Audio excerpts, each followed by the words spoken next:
Hello, everyone, and welcome back to Blues Baseball. It's game 27 of this 2022 season in San Luis Obispo. We are live.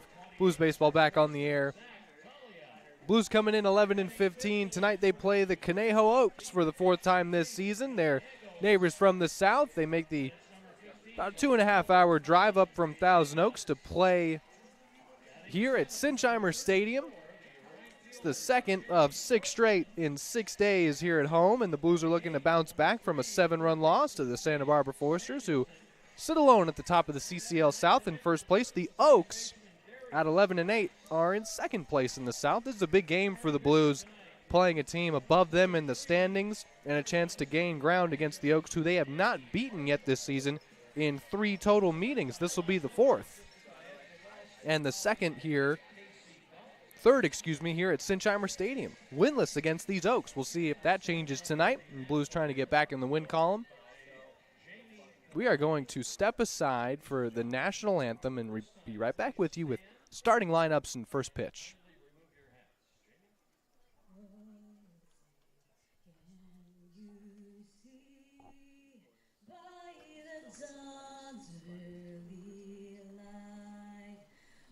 So proudly we hailed at the twilight's last gleam, whose bright stripes and bright stars through the perilous fight, o'er the ramparts we watched were so gallant.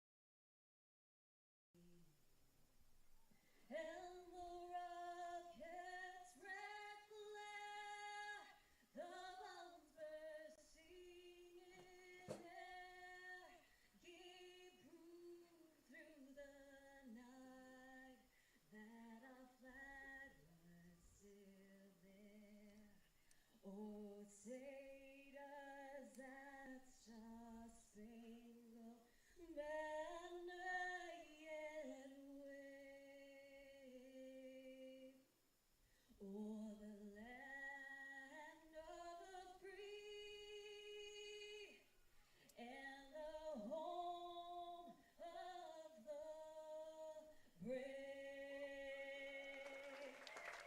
A beautiful rendition of our national anthem gets us set for the Blues and Oaks, the fourth meeting between these two teams in the CCL South this season.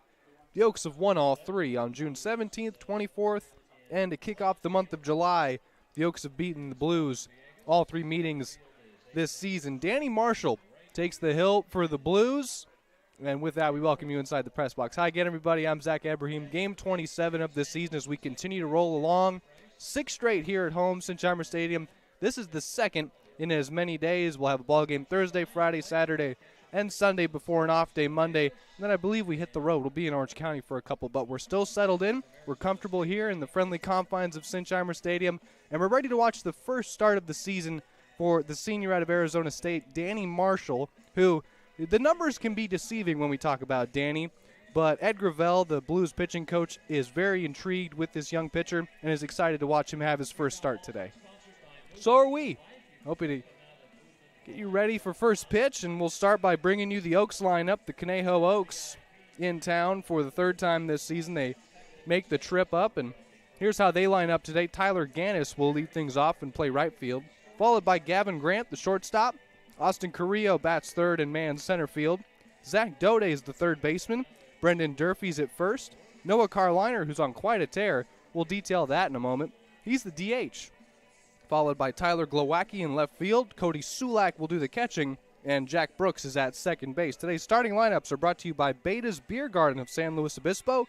Beta's Beer Garden, German food, German beers. All are welcome to Beta's Beer Garden, and all are welcome to Sinsheimer Stadium. And if you can't be with us in person, happy to have you along with us on the Blues streaming network. And we get ready for game 27 of this Blues season, continuing to roll along.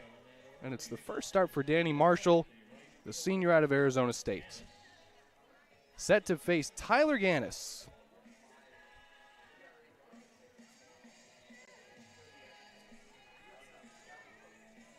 Steps into the batter's box, and we'll be underway. Both teams in dark navy uniforms. Blues with gray lettering and trim, white pants. The Oaks with white lettering and trim and gray pants.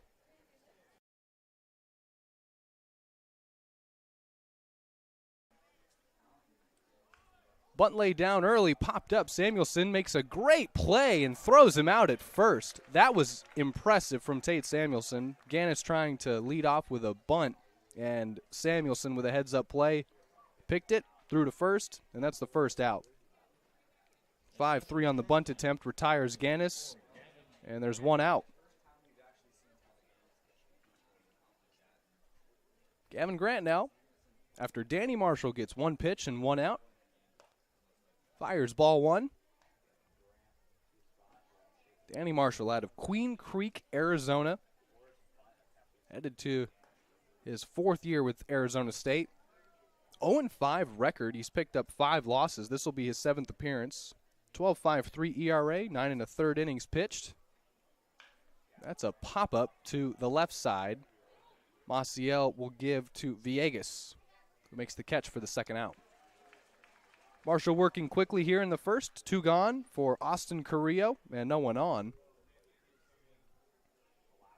Marshall has pitched now 10 complete innings on the season. He's struck out 9 batters in those 10 innings.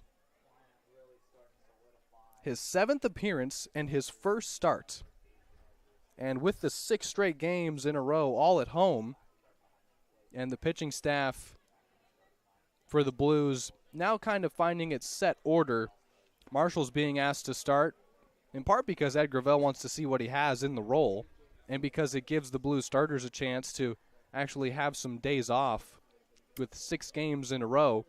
So we'll see Marshall and a few other characters who we have not seen start many games, if at all, this season. The count evens at 1-1. Carrillo, the left-handed center fielder, one of the most consistent Oaks, a returning player. His average at .323 this season, and he's the team leader in RBIs with 19. 1-1 pitch from Marshall. That's swung through for strike 2.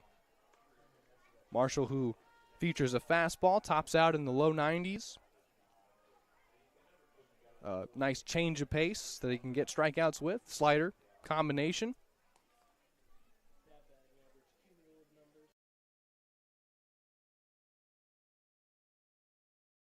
Curveball as well for Marshall, 4-pitch arsenal.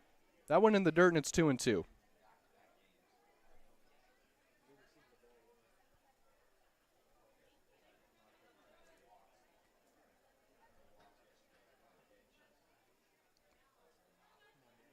Two pitch from Marshall.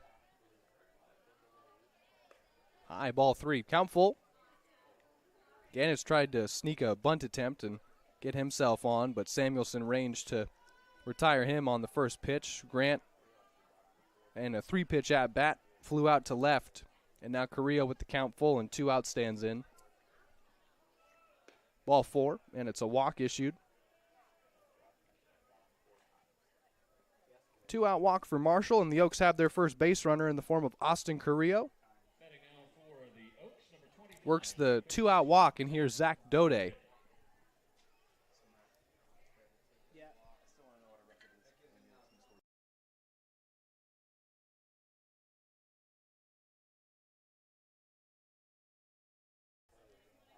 Dode stands in with 2 out and Carrillo on first. Pops this one up to the right side, and Price is under it to catch it. We're headed to the bottom of the first. Scoreless inning pitched by Danny Marshall. Works around a 2-out walk. Retires Dode on the first pitch he sees. And Marshall's through 1. Blues bats coming up.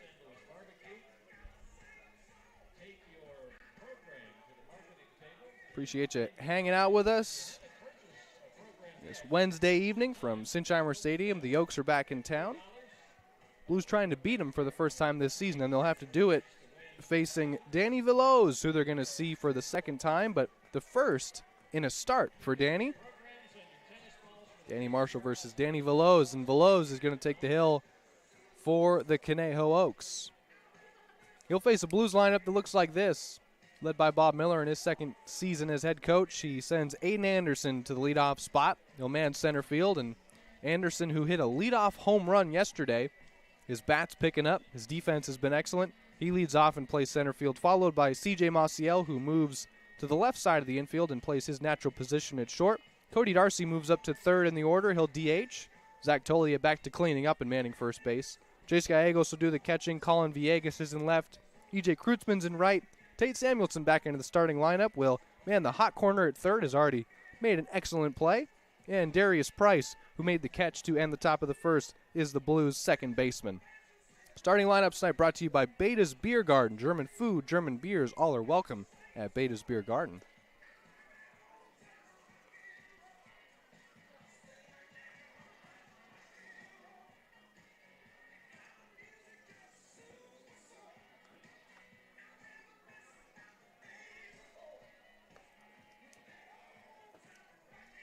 So we'll see Anderson, Maciel, and Darcy in the bottom of the first.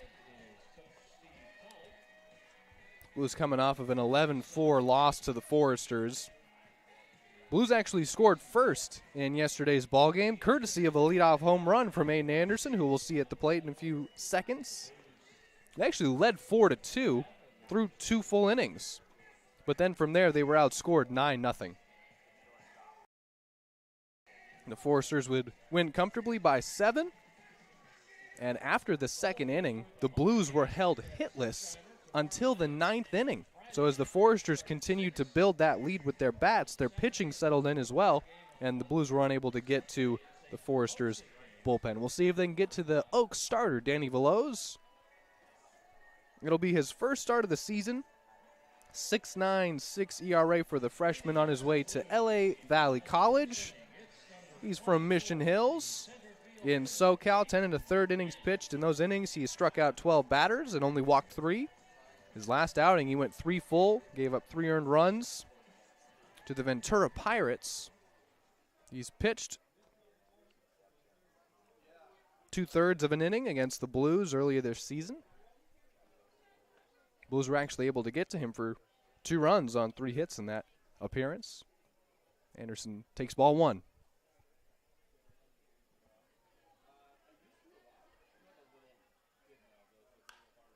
Popped up and playable. Anderson not happy with himself. Who's going to catch it? And it'll end up being Grant, the shortstop, making the play. 2-pitch pop-up retires Anderson. Here's C.J. Maciel.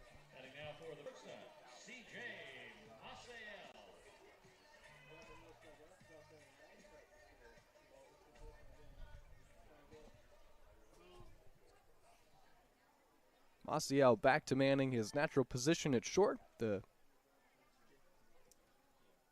Cal Baptist senior takes strike 1. Showed bunt, pulled back, but the pitch was on the plate, outside part of it. Count 0-1, and Veloz comes home. Maciel checked his swing at the breaking ball and took ball 1.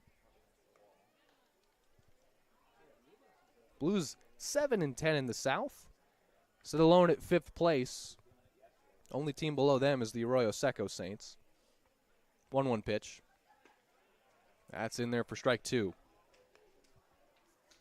The Oaks in 2nd place, and they picked up a big win over the Barons in their last game. 5-0 shutout win over the Barons, who were in 3rd.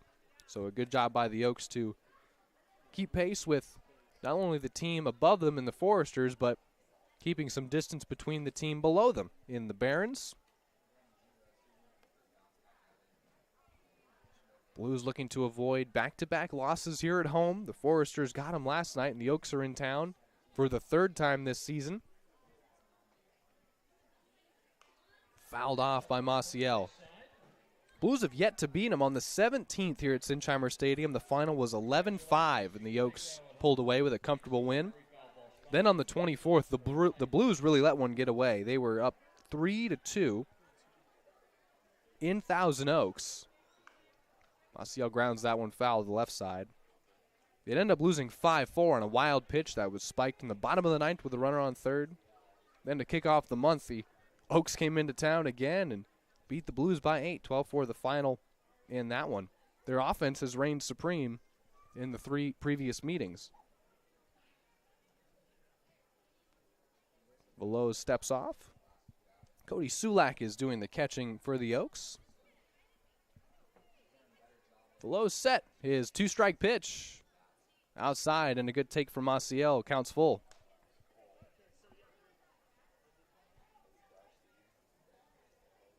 Be a big win for the Blues, a team above them in the standings. Chance to gain ground. Payoff pitch. Maciel sends this one out to center, and that's going to drop for a base hit. Maciel starts his day off with a soft lining single to right center. And we'll say hello to Cody Darcy for the first time tonight. Batting now for the Blues, number 26, Cody Darcy.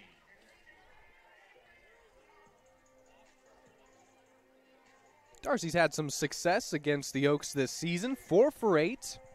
Has an RBI as well. This will be his 3rd game against the Oaks. Batting 3rd and DHing. That's a spot we've seen Cody in a couple times. Lines this one up the middle for a base hit. Back-to-back singles for the Blues, and they're in business. 1st and 2nd with 1 out.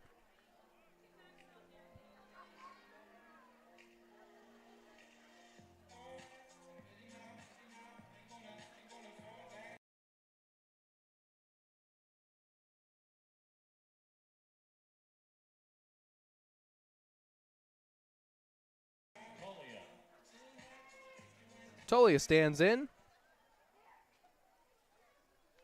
Well, we detailed the slump that Tolia's been in the past almost 2 weeks. Over his last 7 games, he was 1 for 21 coming into tonight, with only 1 RBI for the team's leader. Laced a double in his first at-bat. That wild pitch gets away from Veloz. Everyone's taking 90 feet. Maciel thought about scoring for a moment, thought better of it. He'll hold up at 3rd. Darcy's at 2nd. 2 men in scoring position for Zach Tolia. But after Tolia laced a double in his first at-bat back, did not play on July 3rd in front of over 2,100 Blues faithful. It was a day off for Tolia because of the slide, because of the fact that he has started and played every single game for the Blues. A day off was needed, and that was felt by Bob Miller. Luke Mastoni filled in. Tolia takes ball 2, and Mastoni did a good job filling in for Tolia. But this is a big bat that, if he's able to get hot, the Blues could experience a lot of success here in the month of July. Team leader in hits still. Count 2-0 against him. Veloz comes home. Paints the outside corner, 2-1.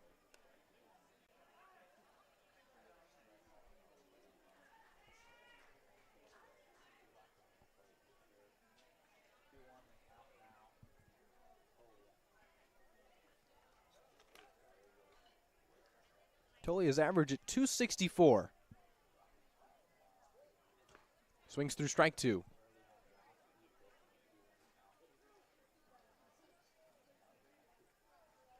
Even with the slump, he leads the team in hits by 8.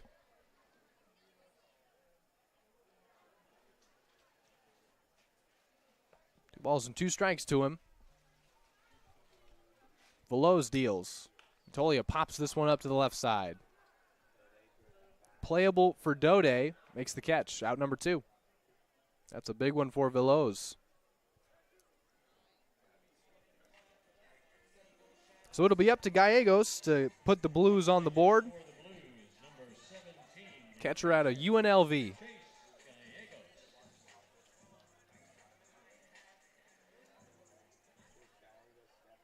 Gallegos second on the team in hits with 16.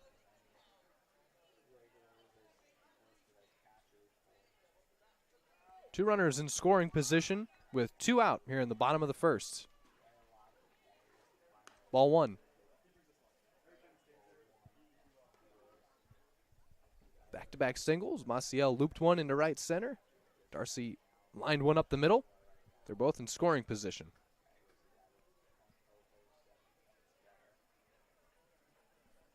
Veloz trying to pitch his way out of the jam. This is his first start of the season The 1-0. And Gallegos couldn't hold up on that. Count evens. He knew it. Pitch off the plate in the dirt. Couldn't hold up.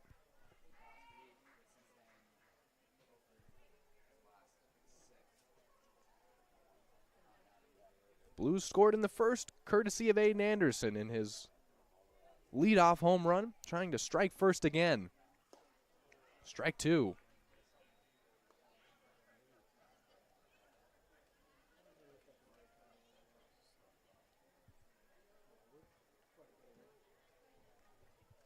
Blues are averaging just 4.5 runs per game in the previous 3 meetings against these Oaks.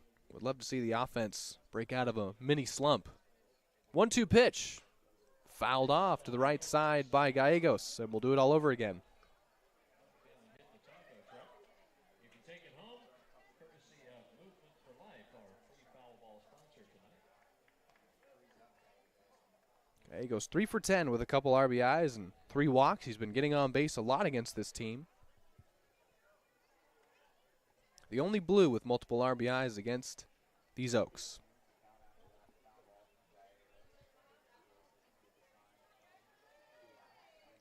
Ball and 2 strikes.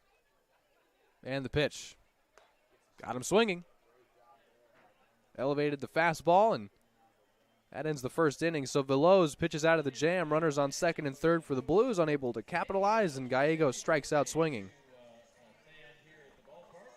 We're headed to the second, and Danny Marshall will face 5, 6, and 7 in the Oaks order. Durfee, Carliner, and Glowacki. Marshall pitched a scoreless first. We'll see what he's got in the second. Blues Baseball on the Blues Streaming Network. Appreciate you making us a part of your Wednesday evening. This is our second of 6 straight here at home in 6 days, and we'll have every pitch for you. Thanks for hanging out. We'll be back in 90 seconds for the second inning.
Second inning underway with no score between the Blues and Oaks, and Danny Marshall starts Brendan Durfee out with an off-speed pitch for strike one.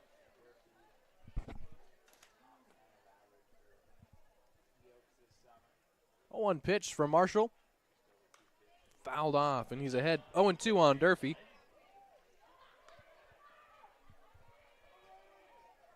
So the Blues seeing what Marshall has in his role as a starter. 7th appearance, first start for Danny. 10 1/3 innings pitched up until this point. That's fouled off again, and the count's still 0-2.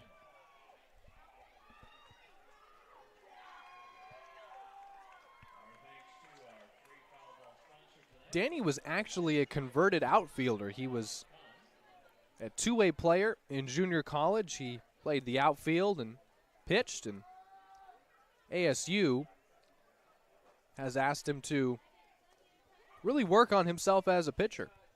That'll be his primary role with the Sun Devils when he returns for his senior season. That's ball 2, and the count is now even.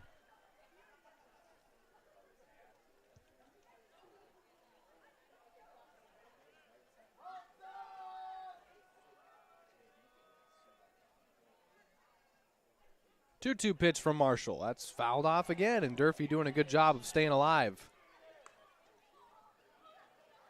Thanks to Movement for Life, our free foul ball.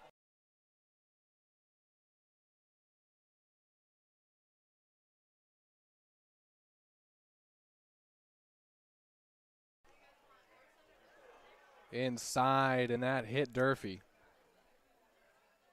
That might have caught him in the knee. Back leg, but gonna walk his way over to first gingerly. Very gingerly for Brendan Durfee, just hit by a pitch.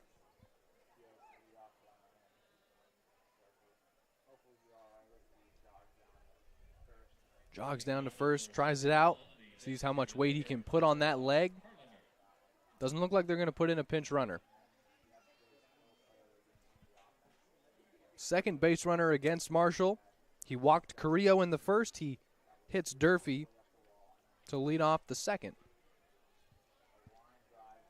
No score, top of the second.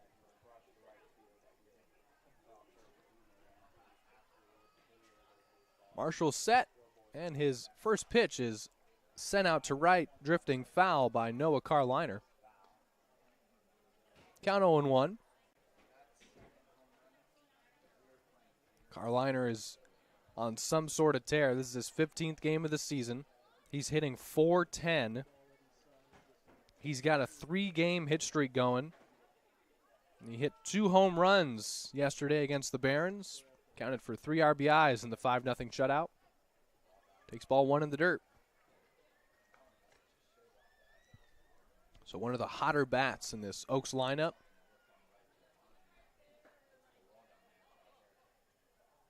Ball and a strike. Marshall comes home. Ball 2, bit high.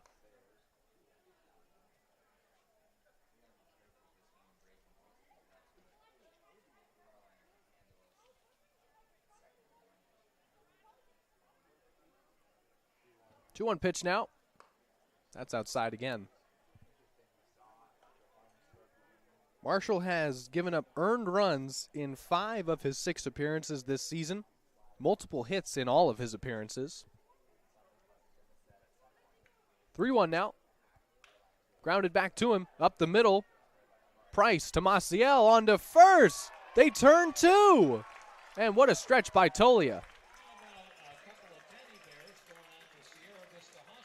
Quickly, 2 gone as Carliner grounds into a 4-6-3. Price to Maciel. And the stretch from Tolia finishes it off. Exactly what Marshall needed. Erases the leadoff hit batter. And here's Tyler Glowacki. No one on and 2 out. Marshall starts him out with strike 1. Danny has not struck anybody out his last 2 outings. He has gone a full inning in both of those. 0-1 now.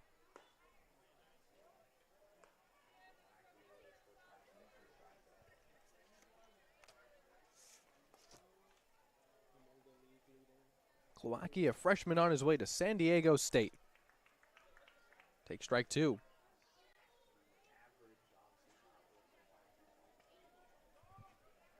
Quickly 1-2 from Marshall. That's high.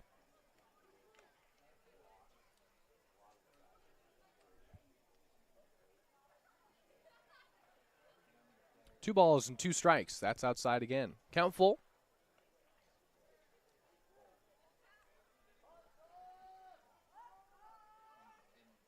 A payoff from Danny Marshall.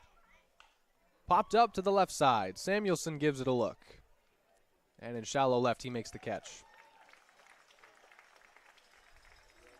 No hits, no runs. 1 left on by the Oaks.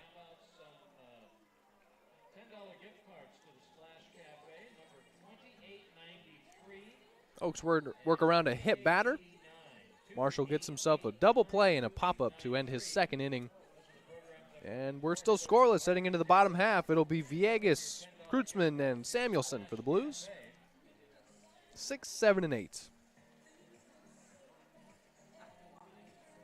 Second inning of work for Danny Veloz. When we come back, he worked around runners on second and third with one out back in the first. He stranded them there. Bottom of the second coming up. Blues Baseball on the Blues Streaming Network. Thanks for hanging out.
Villegas set to lead off the bottom of the second against Danny Veloz.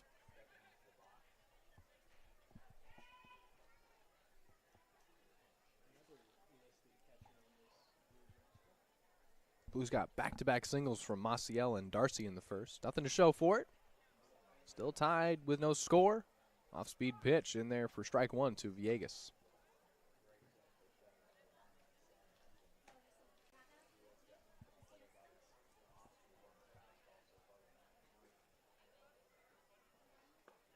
Back-to-back breaking balls, and it's 0-2.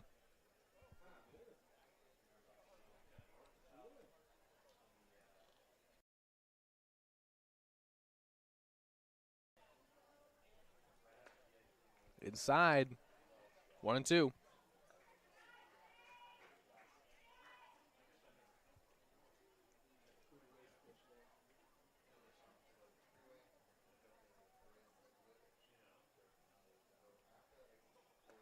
Got him looking. Second strikeout for Veloz. Gets Villegas looking.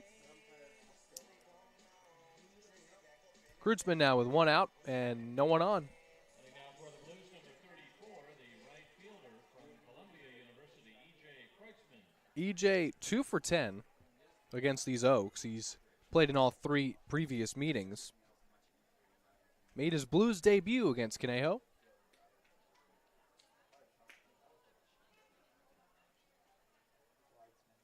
Veloz starts him out with a swinging strike one.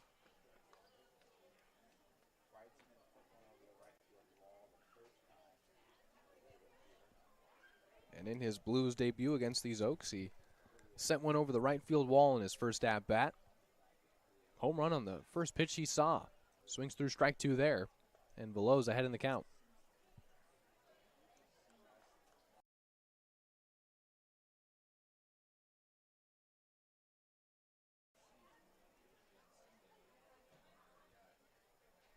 Oh, 2. That broke a bit outside, and Sulak unable to frame it and get the call. 1-2.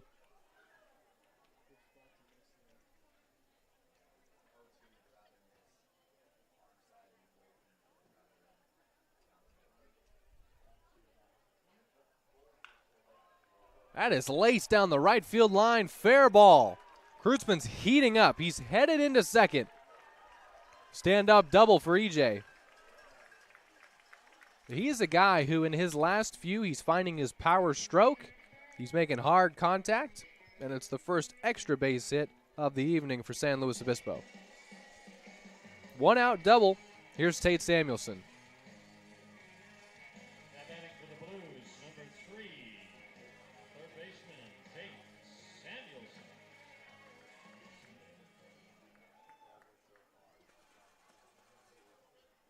Kreutzmann has 4 doubles in his last 3 games. And he's safe at second. Tate Samuelson at the plate.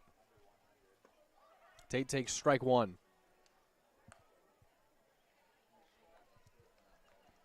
Blues certainly had their fair share of doubles in the second last night. 3 consecutive doubles hit by Toliet, Darcy, and Gallegos.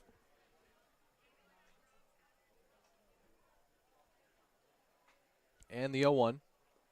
Excuse me, not Gallegos. It was Kreutzmann. He doesn't know where the ball is. Sulak lost it, and in the process, EJ's taking third.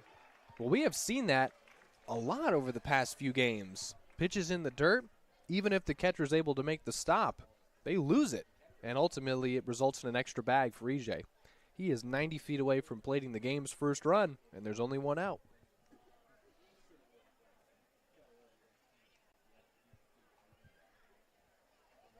Gifting EJ Kreutzmann, 90 feet. He's at third. 1-1 pitch to Samuelson.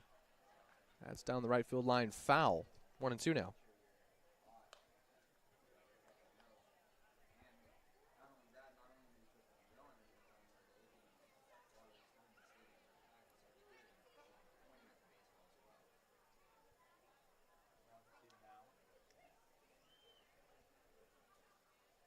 Two-strike pitch from Veloz with a runner on third.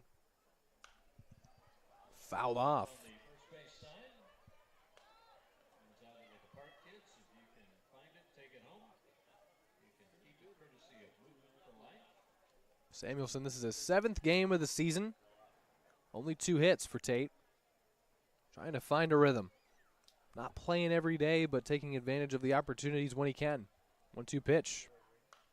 Fouled off again, stays alive. They're attacking him on the outside part. Glove side for Veloz, and Samuelson staying alive.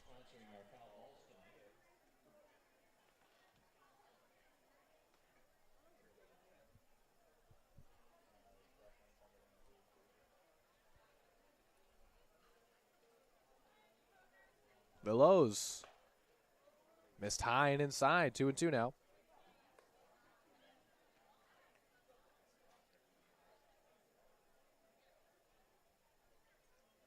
Good take from Tate, and the battle continues. Samuelson grounds this one to short. Grant will toss to first. 1-0 Blues. They trade an out for a run, and they take an early 1-0 lead on Samuelson's RBI ground out.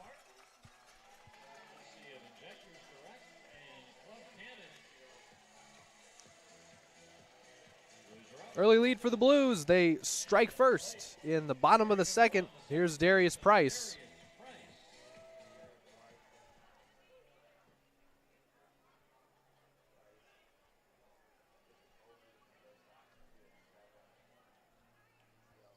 Danny Veloz comes home to Price.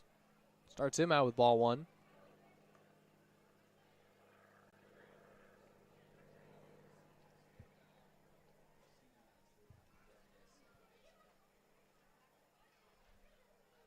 Price takes ball 2.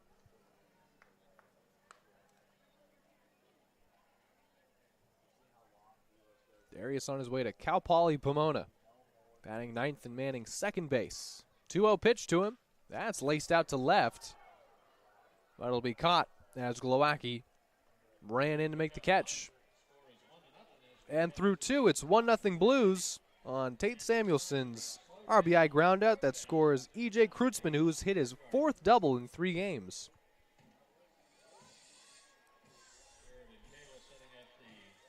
Third inning of work for Danny Marshall coming up. He'll face Sulak and Brooks for the first time, and then Gannis at the top of the Oaks order.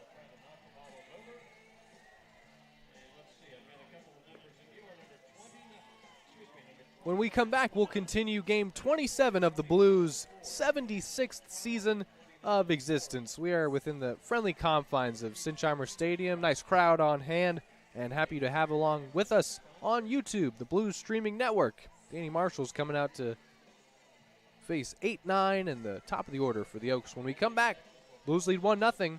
We're back in 90 seconds.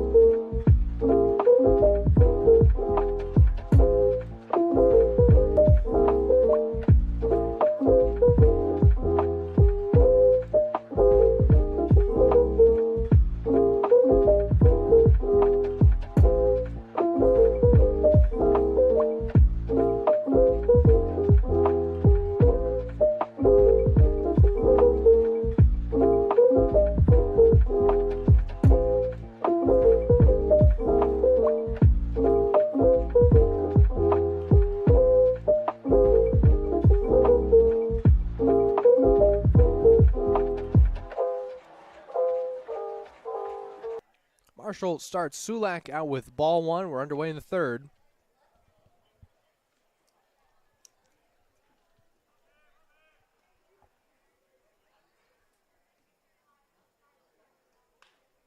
That's laced into center field for a base hit. And the first for the Oaks. They get a leadoff single from Sulak here in the third.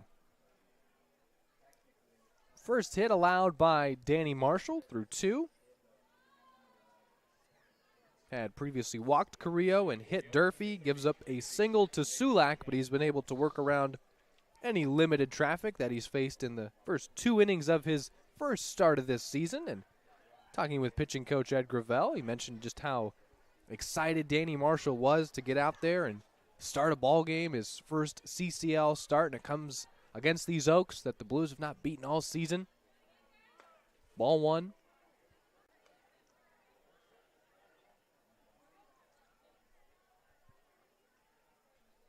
So a big spot for Marshall, trying to deliver a quality start, gift his team a win, put him in position. That pitch gets away, and Sulak is taking second base in the process. He's in scoring position, and the count's 2-0 to Jack Brooks.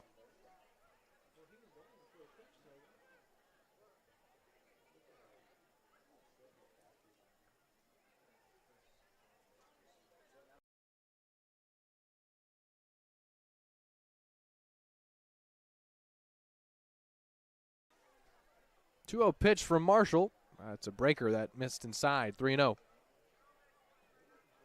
Marshall previously faced these Oaks on June 24th. That was in the 5-4 loss. He pitched a full inning, but in that inning gave up 3 earned on 3 hits. Faced 8 batters. That hit him. Jack Brooks wears that one. He'll take first. They're on first and second with no one out. Second hit batter by Marshall. Wouldn't be surprised if Ed Gravel paid him a visit soon. It looks like his infield will now, along with his catcher Chase Gallegos. Gravel is to our right, just outside of the dugout. He's watching his starter carefully. We asked him, hey, how long do you think Danny will go if the pitch count dictates it? He said he'd be surprised if he went more than 4. But I said, what's his limit? He said, I'll pitch him till tomorrow. I'll pitch him till the game's over. I'm going to let him go. He's going to let Marshall go as long as he can, and he'll get as much rest as he needs before his next outing. He's been given the lead. It's 1-0 Blues. Can he maintain it here in the third? Bunt popped up, back against the netting, strike 1.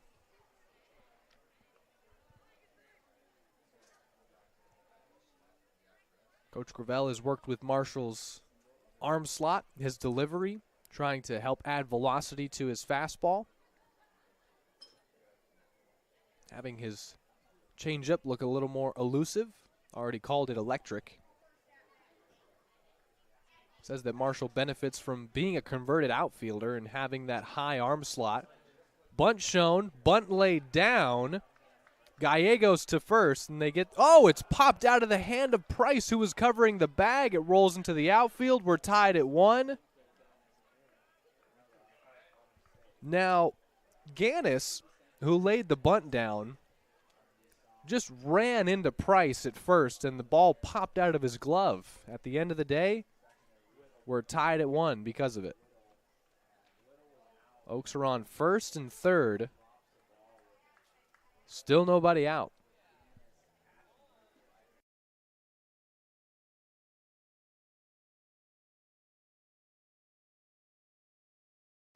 That's an error on Price, who was covering first base. E4 plates the first run of the game for the Oaks. They're still cornered with no one out. Marshall now.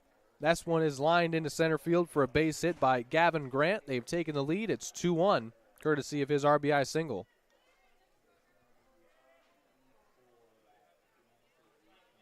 First and second, still no one out. Oaks have taken the lead 2-1. Here comes Ed Gravel.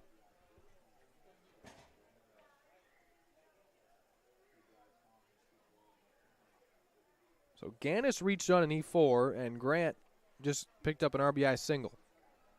give the Oaks the lead. Here comes Coach Gravel. Other folks that make Blues baseball possible on the coast include the YMCA, Village Host, Old SLO Barbecue, our caterers here, trophy hunters.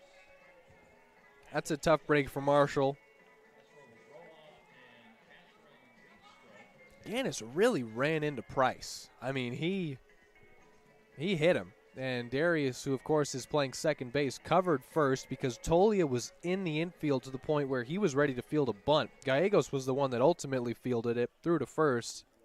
The ball popped out of Price's glove as soon as Gannis ran him over at first.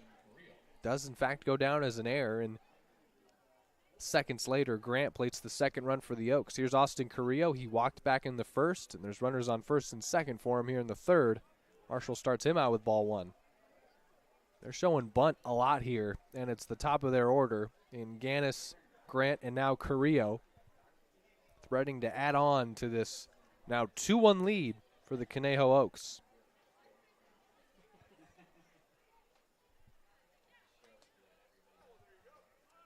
Bunt is popped up and foul. We have not seen a team try and bunt this much against the Blues all season.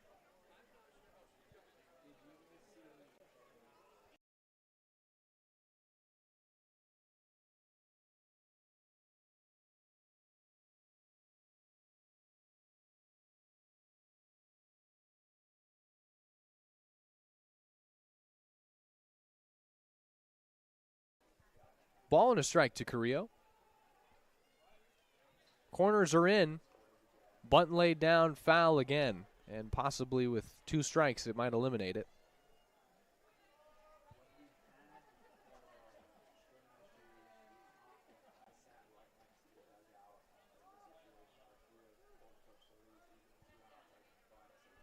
Ball and 2 strikes to Carrillo, who has shown bunt on 3 consecutive pitches. Marshall fires. Well, pitch that's fouled off.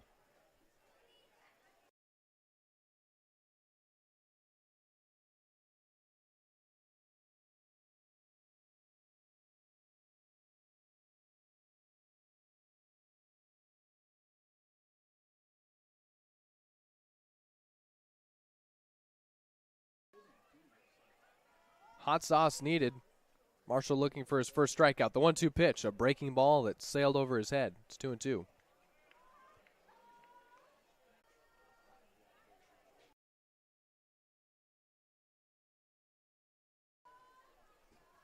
will be Marshall's 44th pitch.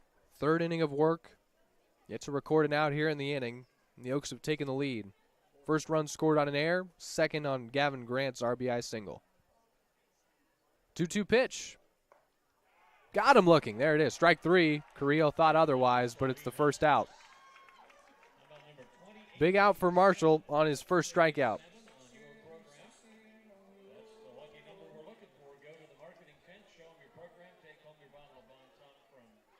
It'll be up to Dode now.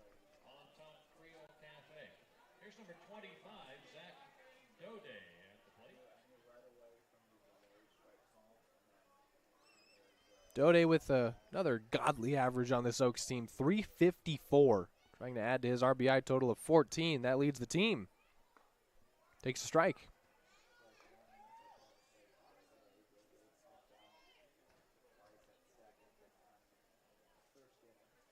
It had been Salgado leaving the team in RBIs for most of the year, and Dode has come on and taken that honor from him.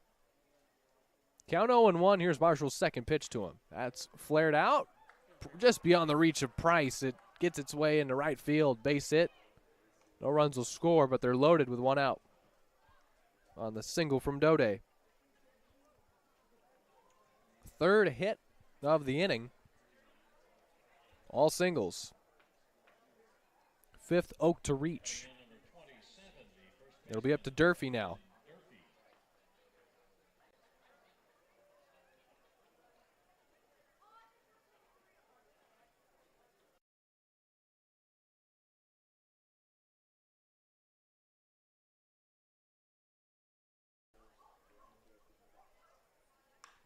That's flown out to left center.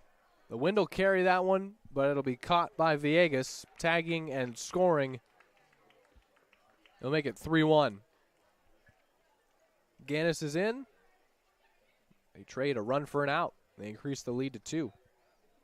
Sack fly for Brendan Durfee.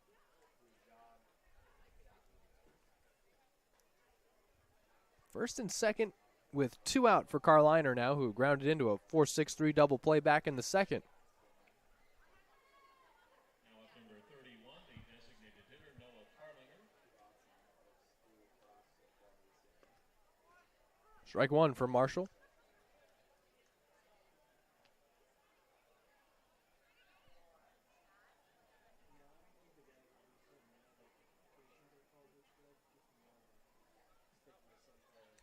Oh, 1.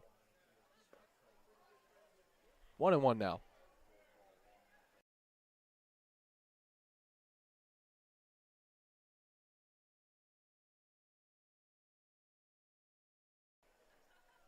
Ball and a strike. Here's the 50th pitch from Danny Marshall. Grounded foul, and it's 1-2.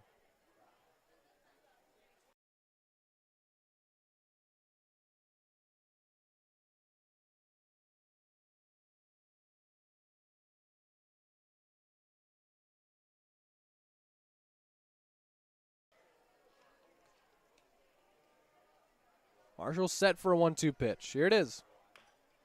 That's a swinging bunt. Marshall will field. Throw to first. Got him by a step. Ending over. What a play from Danny Marshall. Oaks pick up 3.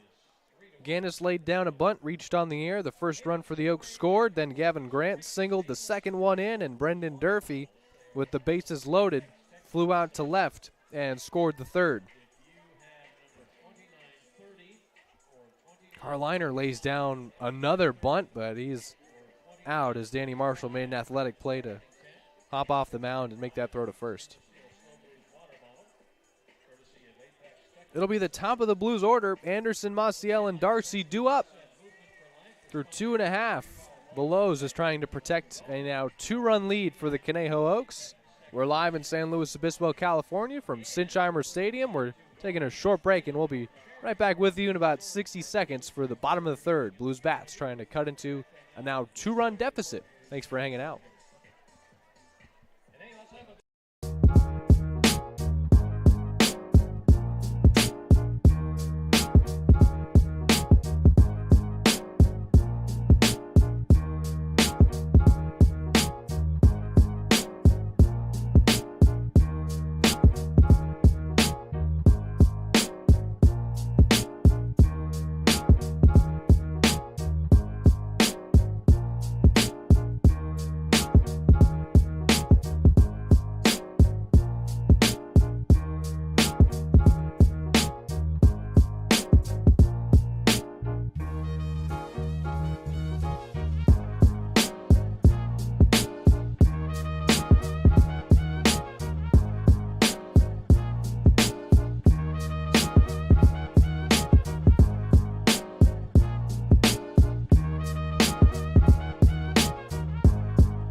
Bottom of the third, Aiden Anderson set to lead things off. Below starts him out with ball 1 in the dirt.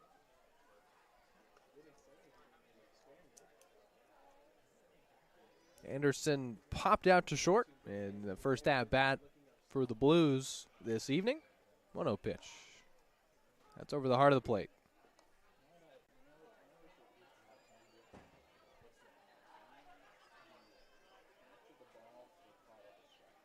Anderson's been on a tear, 318 average. This is his 16th game. He's already picked up 14 hits. Swings through strike 2 there. That went off the plate. 11 RBIs, 10 walks. The on-base percentage for Aiden Anderson. Continuing to go up. Right now stands at 4-10. Strike 3 called. Announcers jinx firmly in place as Anderson strikes out looking for the first out in the third. Third strikeout for Veloz as he settled in. Maciel singled against him back in the first.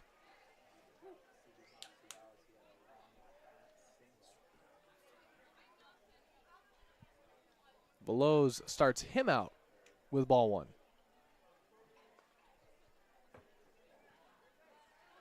Maciel now 4 for 10 against these Oaks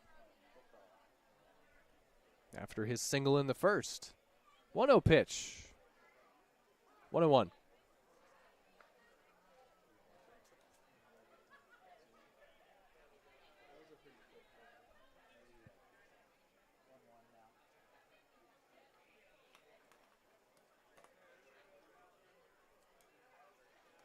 Swings through strike 2.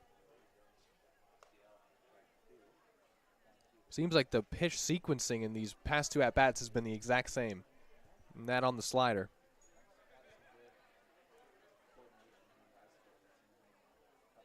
See what he's got, 1 and 2. And Maciel takes strike 3 looking. That was the exact same pitch sequence. From Anderson to Maciel on a 4-pitch strikeout looking. Back-to-back Ks for Veloz, and there's 2 out for Cody Darcy.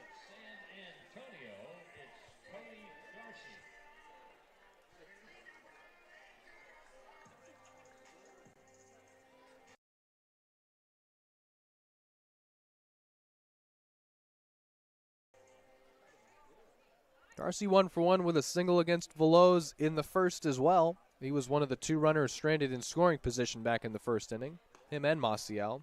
Takes a strike on the outside corner, 0-1.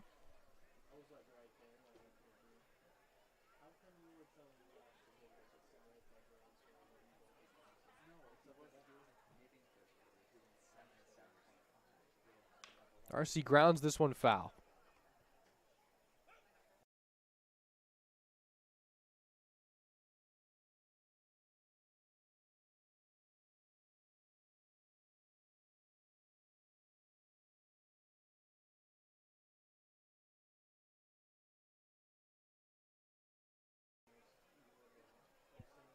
Veloz ahead 0-2 on the Blues DH.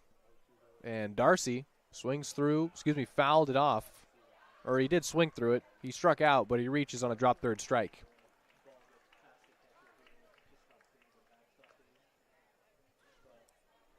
So it is the 3rd straight strikeout for Veloz, but on the dropped 3rd strike, Darcy reaches first base safely. Blues catch a break. Here's Zach Tolia.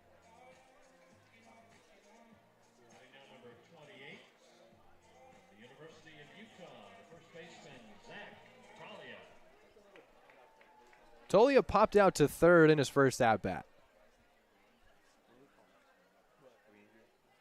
Strike 1.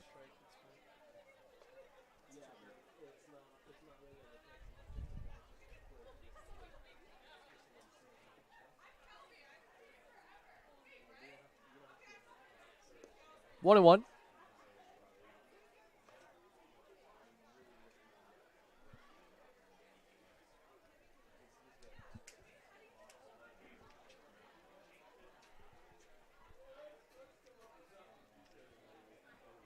Tolia looks at ball 2 in the dirt.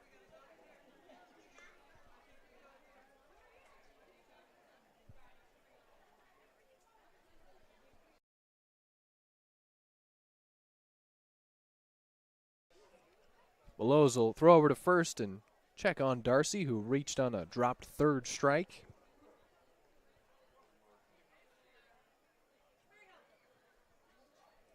Tolia looking for his bat to heat up. Strike 2. Veloz has a chance to pick up 4 strikeouts in the inning. That's a rarity. Count 2-2 on Tolia. 0 for 1 this evening. And the pitch. That's grounded to short. Grant will throw the second, excuse me, and they get the out there. 6-4 put out. Tolia retired. Inning over. To the top of the fourth we go with our score 3-1. And Danny Marshall back out for his fourth inning of work. He'll face 7, 8, and 9 when we come back on the Blues Streaming Network. Back in a minute. Thanks for hanging out. If you have number 2944, you are rooting for Evan. All right, here's the first one.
Welcome back to the top of the fourth. Leading things off is Sulak, who pops out to left field for the first out, and Danny Marshall gets a quick first out here in the top of the fourth. So Sulak pops out to Tate Samuelson, who made the catch out in shallow left.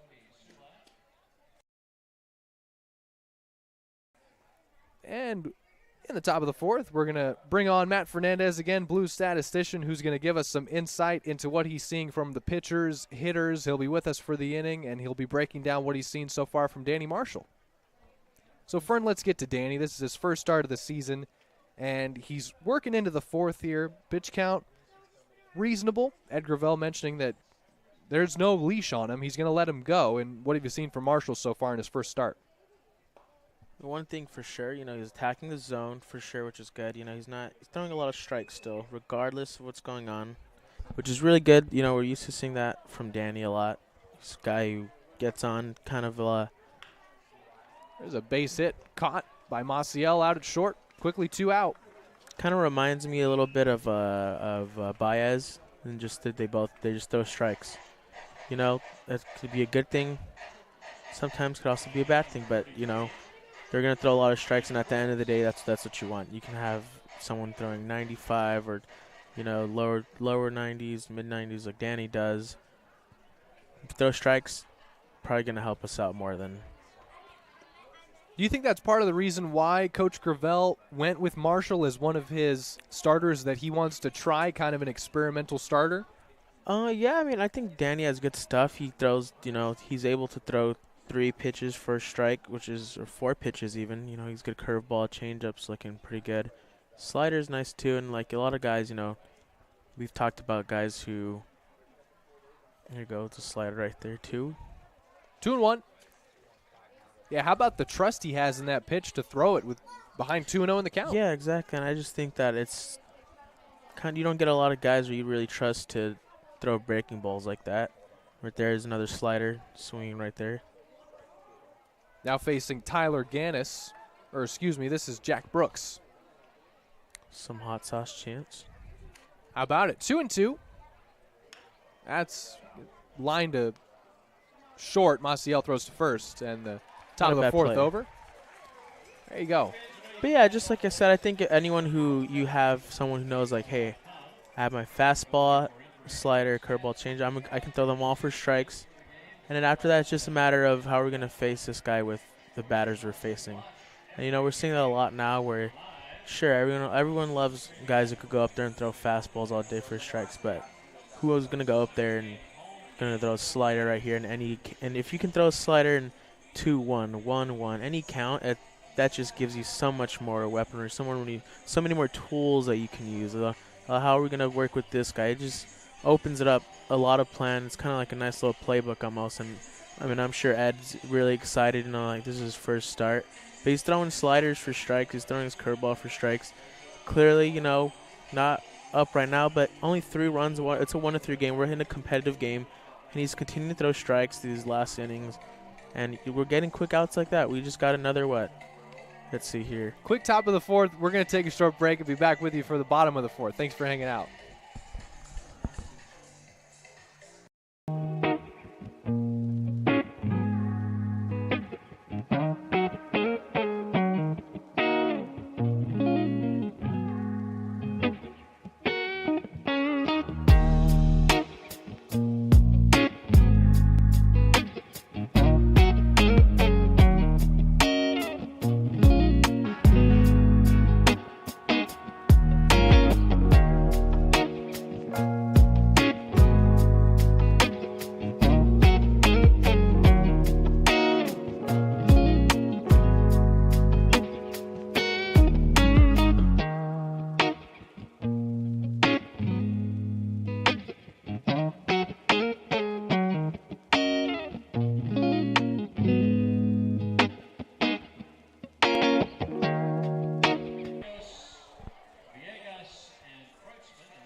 Welcome back to the bottom of the 4th with our score 3-1. The Conejo Oaks have taken the lead over the Blues. They'll try and rally after a 10-pitch top of the 4th was delivered by Danny Marshall, who has gone now the longest he has in any ball game this season. The reliever turned starter this evening, and now it's Gallegos to face Danny Veloz, the other Danny, on the mound for the Oaks for the second time this evening. Gallegos struck out swinging against him back in the 1st, and Veloz starts him out with strike 1. And Blues statistician Matt Fernandez, who not only keeps track of all stats and scores the game, he keeps track of trends within both pitchers and every hitter that he sees. And here's an 0-1 pitch to Gallegos. That's grounded to short, played on a couple hops by Grant, and he'll throw to first for the first out. And a good pick from Durfee. But, Matt, let's talk about Danny Veloz and what you've seen from him this evening, and how has he been able to kind of stifle the Blues hitters so far?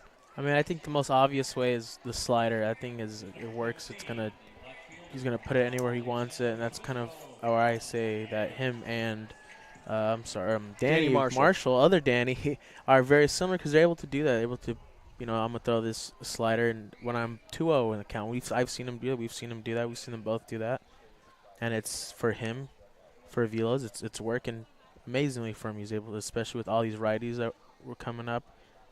Slider, and then if he wants to throw a changeup, maybe get a grounder to his shortstop, and that's what he's been doing. And it's working for him. That's fouled back by Colin Villegas, the Blues left fielder, who stands in with no one on and 1 out. The count 0-2 against him. He's also one of Veloz's strikeout victims this evening. So far, Danny Veloz has racked up 5 Ks, and he's ahead 0-2 for the second consecutive hitter. Villegas lines this one to right. That'll stay fair, and it's a base hit for Villegas. It'll be a long single, and he's aboard with 1 out. Here's E.J. Kreutzmann, Blues right fielder, junior outfielder out of Columbia. This is a guy whose bat, Matt, that we have really seen heat up in his last 3 games. He's got 4 doubles, and in his first at-bat as a Blue, he homered against these Oaks. Oh, yeah. And big thing with this guy, big guy, lots of power. Not going to get many sliders to him. Probably see a couple. Like we said, this guy, he might go backdoor slider on him. A lot of changeups are going to be coming to lefties now, especially with EJ. You do not want anything to miss inside. That's crushed to right. That ball going back, and that ball caught. Oh, we got a little bit excited there on that fly out to right. Almost, but hey, that's no big slider really for him. Exactly what I said. Don't want to miss inside. You miss inside. Just got under that one. Exactly. Probably very relieved that EJ didn't, leave the yard. Us right here. Yeah. Here's Tate Samuelson with Villegas on first and 2 out. That almost tied the game. Instead, it was a fly out caught by Gannis. And here comes Tate Samuelson. He drove in the first run of the day for the Blues on his RBI ground out to short. Samuelson, a grad of Cal Poly San Luis Obispo, just across the street. Third season with the Blues. Takes ball 1 from Danny Veloz. Both Danny's trying to match each other with 4 complete innings. And Veloz is racking up some more Ks. Here's his 1-0 now to Samuelson. That is lined to second. Brooks on to Durfee. That does it for the bottom of the 4th. To the 5th we go with our score still 3-1 Oaks. Samuelson grounds out to second base to end the inning. They work around the Villegas single and still lead by 2. We are headed to the 5th, and we'll see. It is. Danny Marshall's going to go pitch the 5th. So we'll be back. Top of the 5th coming up. Blues Baseball on the Blues Streaming Network. We appreciate you hanging out with us. This will probably be his last inning.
Track of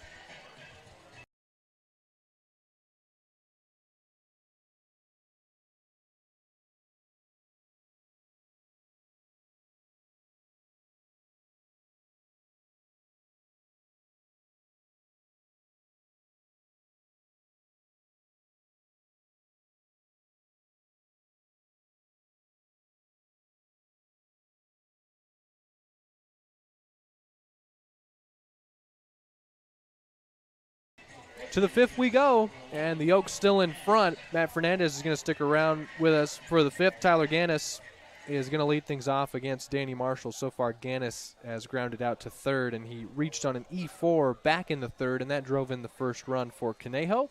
And Marshall is on to pitch the 5th, and that first pitch to Gannis is fouled off for strike 1. How's Marshall's pitch count looking? He's reaching up to almost about 60. That was the 58th pitch for him today. You know, not a bad spot. Maybe not exactly where we want to be top 5, but, you know, like I said, he's throwing a lot of strikes. There's going to be a little more foul balls right now that so far I have him at 12 on the day. Swung through for strike 2, and he's ahead on Gannis. And that's even something that Ed really, or Coach Ed likes to check how many foul balls are going, because his thing is foul balls, waste of time for him. Yeah. He wants to get, like we've talked about before, he likes to get guys to do something within 3 pitches. Yes. That one is grounded. Fair ball beyond the reach of Tolia. That's a base hit for Gannis. He'll round first and try and turn this into a double. Throw in from right will hold him to 2, and it is a double for Tyler Gannis to lead off the 5th.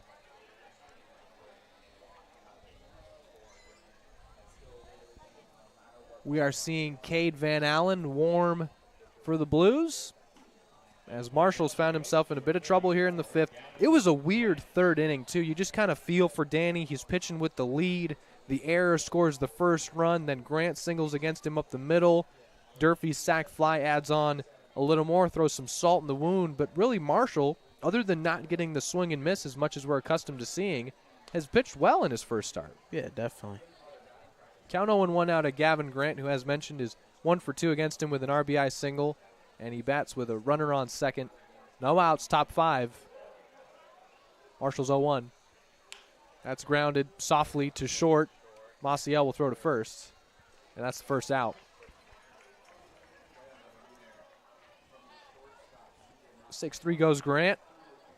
Gannis goes to third. Here comes Carrillo. Batting number 4, the center fielder, Austin Carrillo. So, Matt, you're Danny Marshall now. Yeah. You struck out Carrillo looking in his last at-bat. There's one out in the top of the fifth, a runner at third. How are you attacking this hitter if you're Marshall?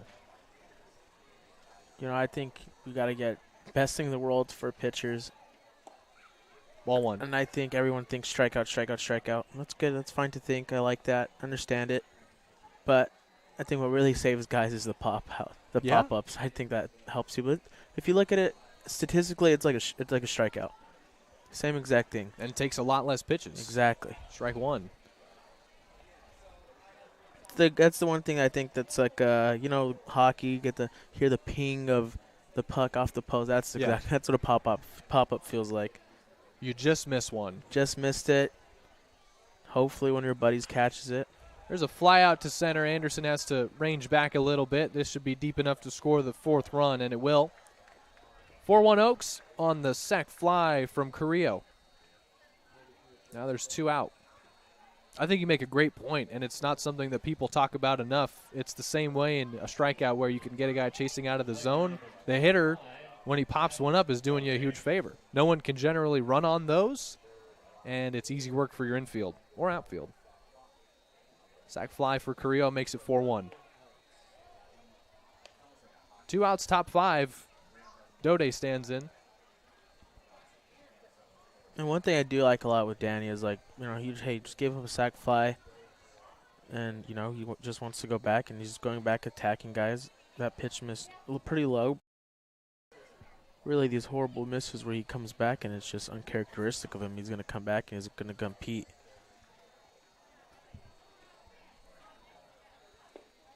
Breaker in there for a strike.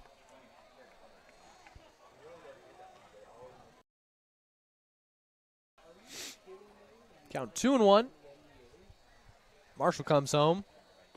Fastball, got the call in the outside corner, 2-2. And you got to love that if you're, Bob or Ed Gravel, sac fly, guy just says, you know what, screw it, I'm just going to go back and I'm going to throw 2 more strikes. Strikes him out swinging. There you go.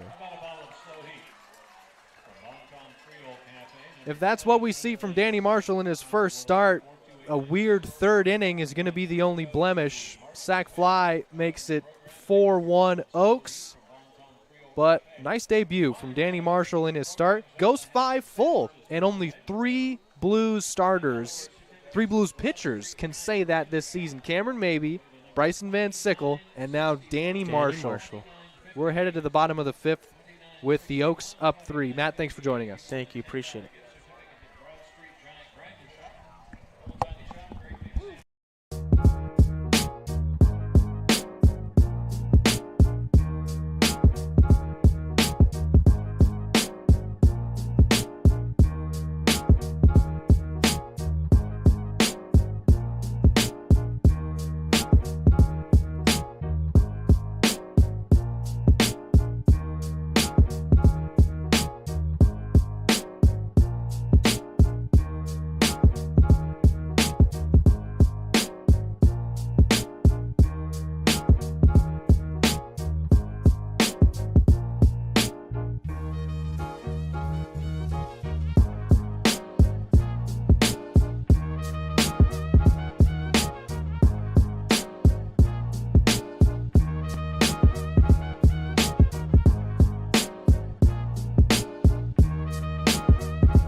Bottom of the fifth starts out with Darius Price taking ball one from the newly inserted right-hander Nick Rinkover, a senior out of UC Irvine.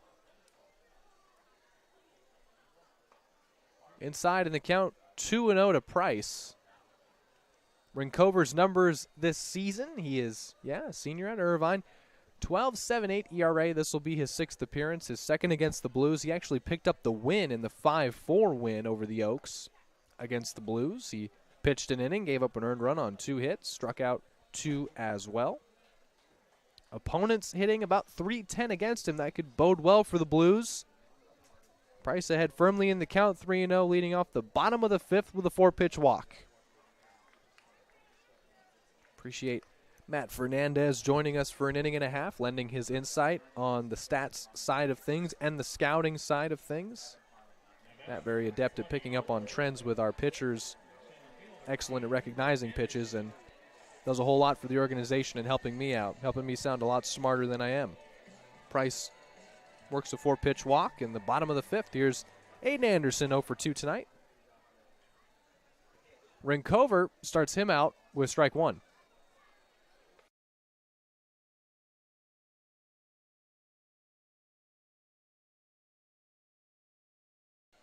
Count 0-1.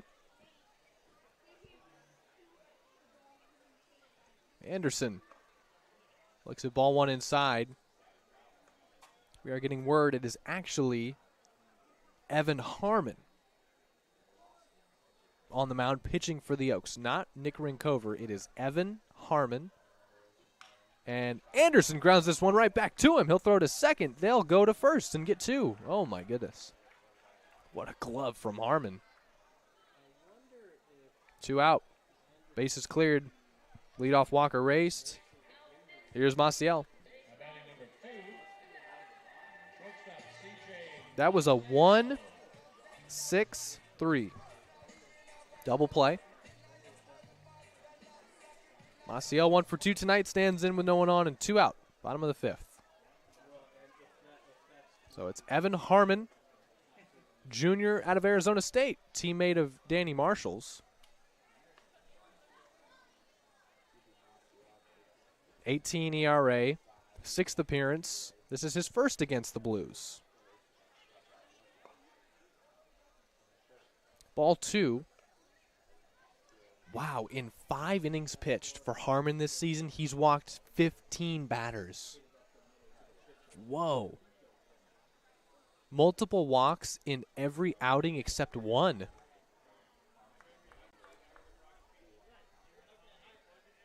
Those are the numbers that just jump off the page to you. If you're the Blues, start licking your chops. Count 2-2. Price worked that 15th walk, but the double play ground out from Anderson, which was it was excellent glove work from Harmon to catch that little liner.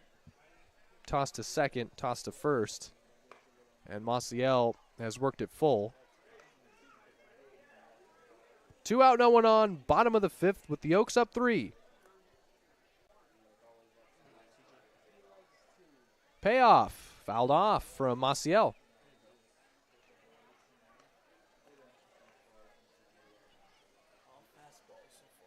All fastballs to Maciel. Payoff. Ball 4. That is his 16th walk in 5 2/3 innings pitched this season.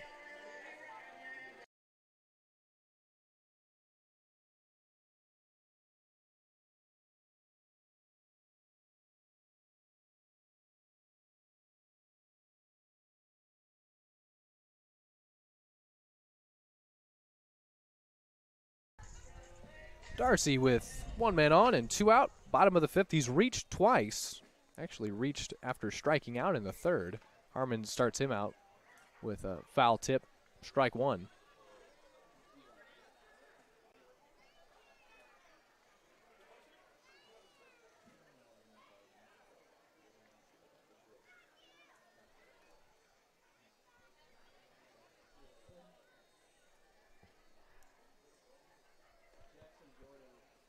Harmon looks in and gets the sign from Sulak, his 0-1 on its way to Darcy. Flown out to right. Drops foul. 0-2.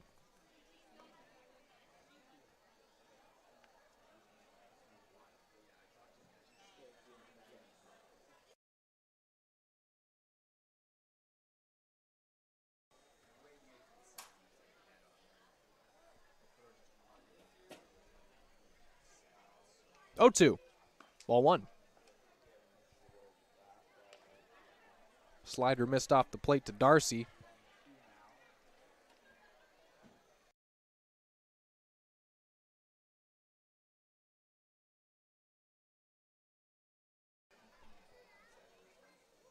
One-two pitch. Inside. Ball 2.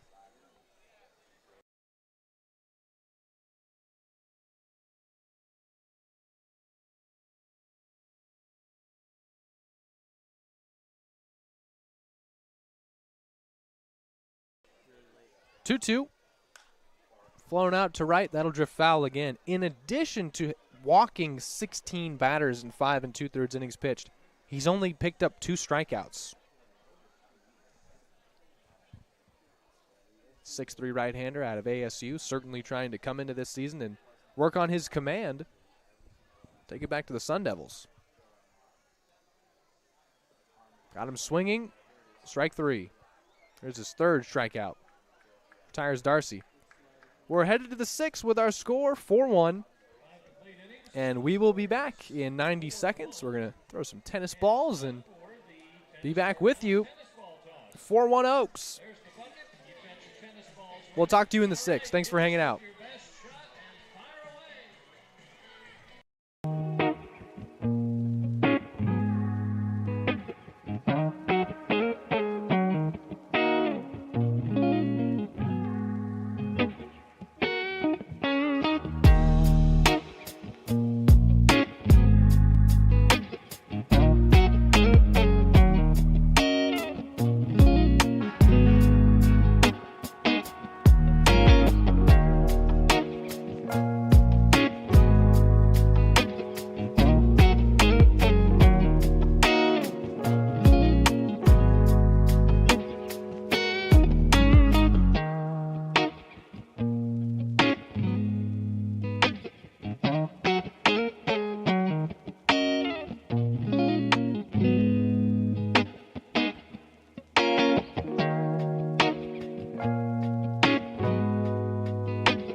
We're in the sixth with our score 4-1, and the Oaks coming back to the plate. It's Brendan Durfee set to lead things off, the Oaks' first baseman, who has already collected an RBI on a sac fly that came back in the third. That was part of a 3-run inning where the Oaks did the majority of their damage against the Blues starter, Danny Marshall, whose evening is over, and Cade Van Allen, the 6'8", hard-throwing right-hander out of San Jose State, takes over for him and starts his day out with strike one.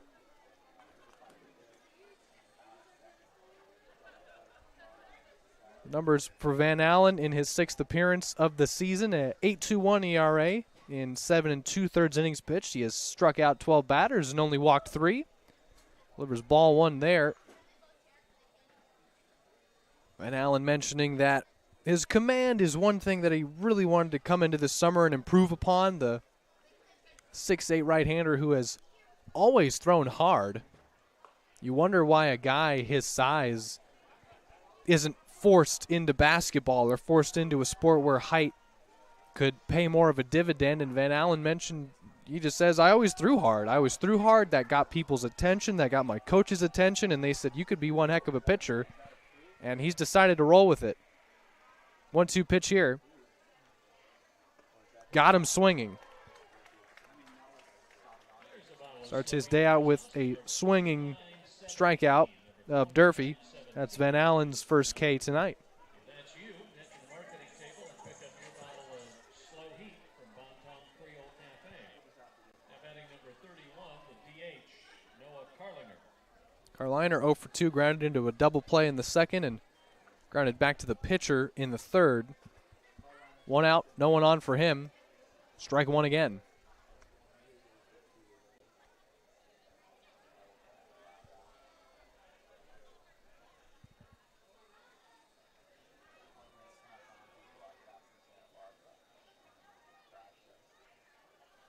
Oh, and 2.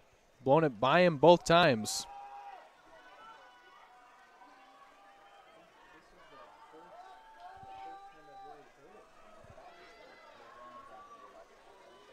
Oh, and 2 from Van Allen. The pitch. Got him looking. On 3 pitches, he strikes him out. Caught him window shopping. He was just looking. Back-to-back Ks for Van Allen opens up the 6th.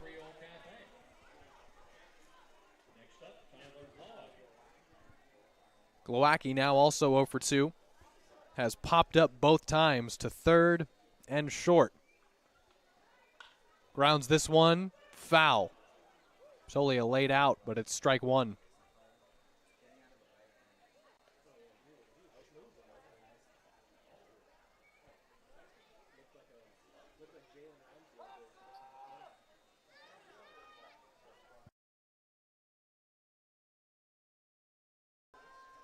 Van Allen sails that one to the backstop, 1-1.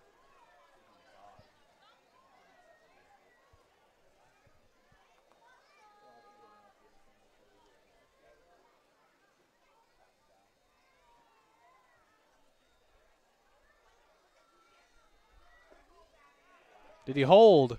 He did. 2-1.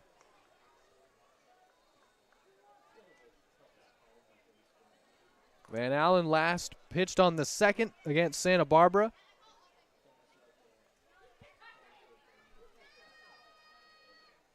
Two balls and a strike. That's the second pitch that's gotten to the backstop, 3-1.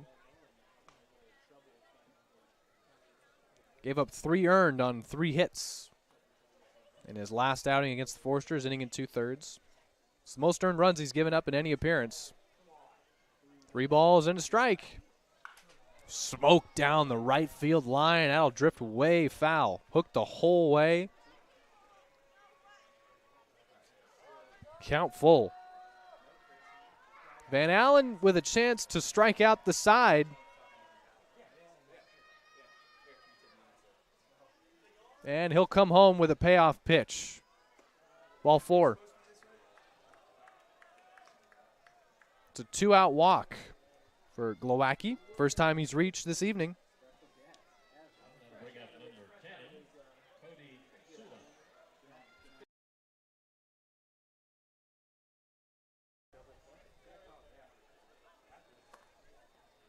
Sulak now, who's 1 for 2. Chance to face Van Allen. Righty-righty matchup. And Van Allen starts him out with a strike.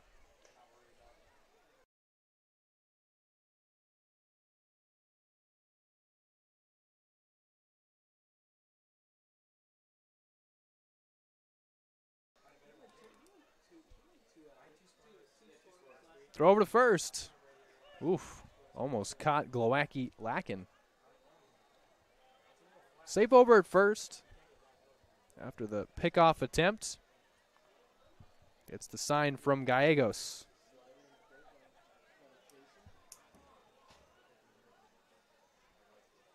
The pitch. Did he go around? He did, and it's 0-2. Chance for hot sauce in the 0-2 count.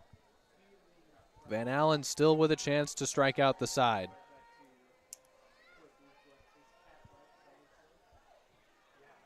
Has looked sharp in his first inning. Breaking ball missed, 1-2.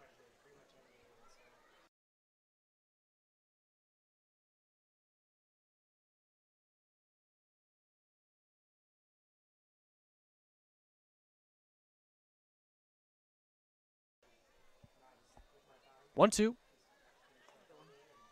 Second straight curve misses for ball 2.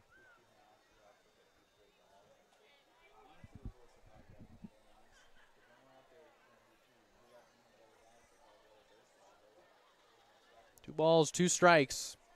Van Allen trying to strain a runner on first. He got him swinging. He does strike out the side. All on fastballs. And we're headed to the bottom of the 6th. Our score is still 4-1. The Conejo Oaks in front. It'll be the heart of the Blues lineup in Tolia, Gallegos, and Villegas when we come back. Look like there'll be a new pitcher in there for the Oaks as well. We're back for the bottom of the 6th in a minute. Appreciate you making Blues baseball part of your Wednesday evening. Thanks for hanging out. We are back after this.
Bottom of the 6th, and the Blues offense still looking to get things going. Only 1 run plated on 4 hits so far tonight.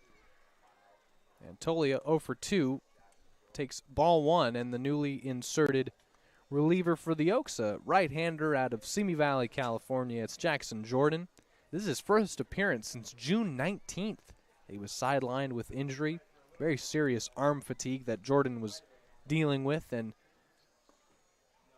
evens the count at 1-1 on Tolia. Just really dealt with having to throw an inning and dealing with a lot of arm fatigue, and just to the point where his arm, you get off the mound, it feels like a noodle, and there's just nothing he could have done about it. So a lot of rest for him, and his first outing since the 19th.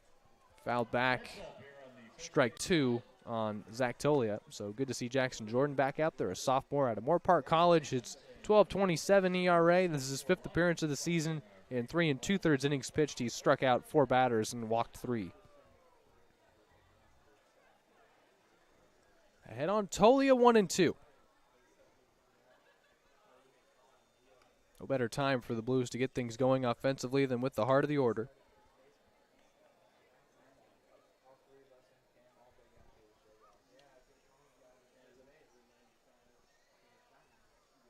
The count 2-2. Jordan setting fires. That's lined into right center for a base hit by Tolia. Leadoff single. Slips going around first, and the throw in will not threaten to get him out, but Zach is into first safely with a leadoff single. Playing down number 17, Chase Gallegos for the Blues.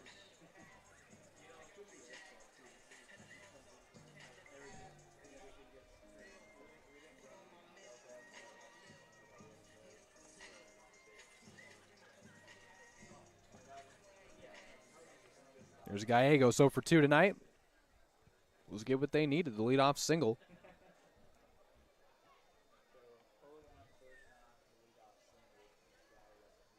Jordan starts Gallegos out with a high ball 1.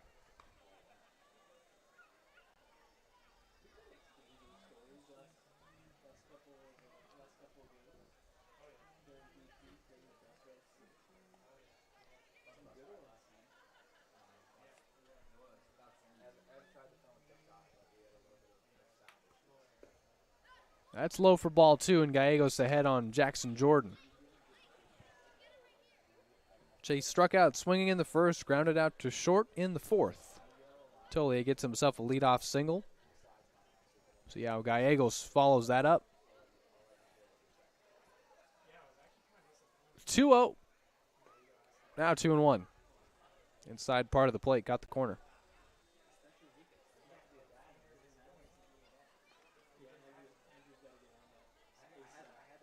Coming into tonight, Gallegos with the average at 271.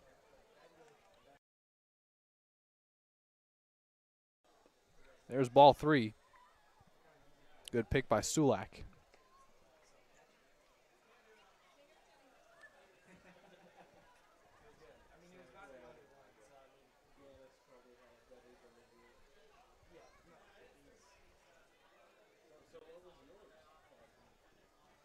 Gallegos ahead on Jordan, the pitch.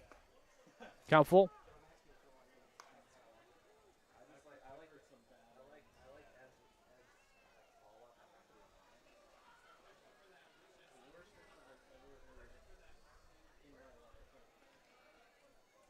Gallegos awaits a payoff pitch. Here it is. Flown out to center and caught by Brooks in shallow right center. Out number 1.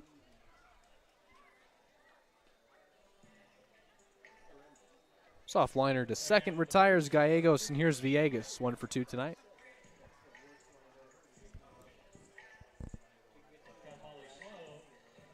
Beautiful evening here in San Luis Obispo.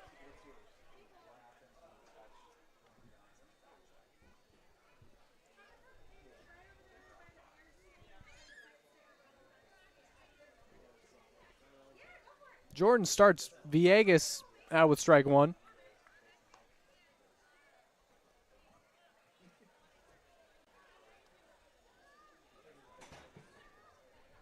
Collins singled back in the 4th.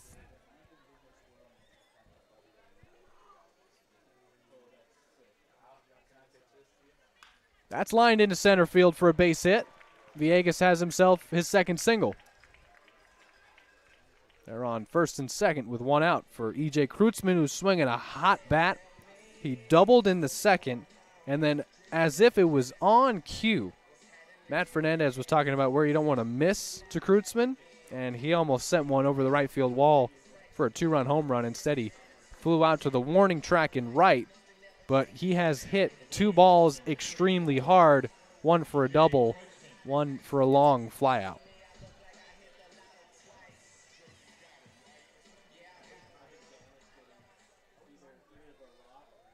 One for 2 tonight.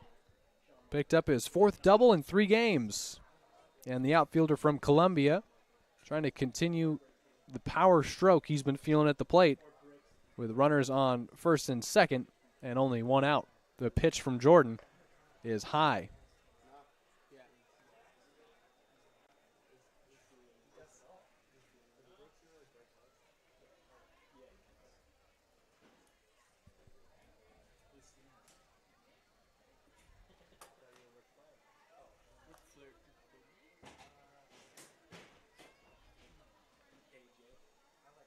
Kreutzmann takes outside, ball 2.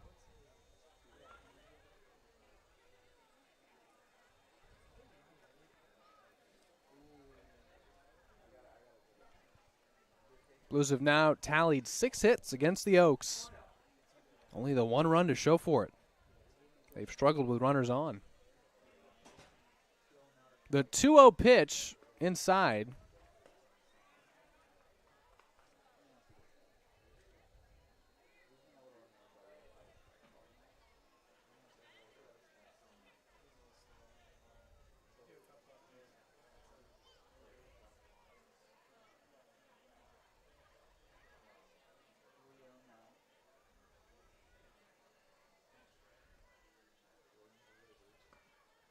Strike 1. EJ thought it was ball 4.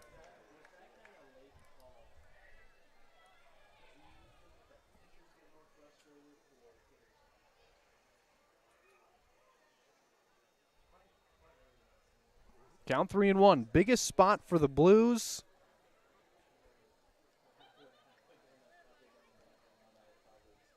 Since the 2nd inning when they plated their only run.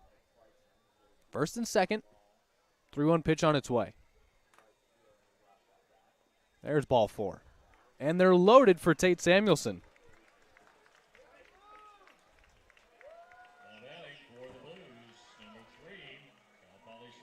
Now easily the best chance they've had to get back into this one. Get within or get closer.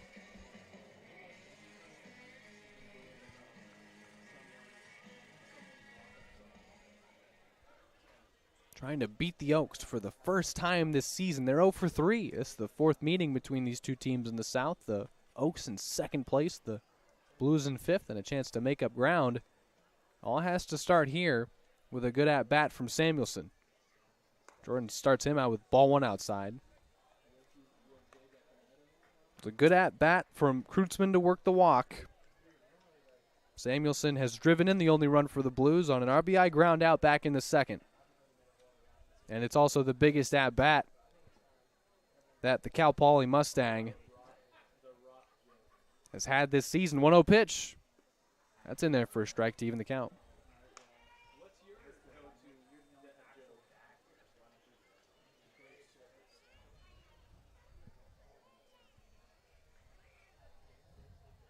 First time the Blues have had him loaded.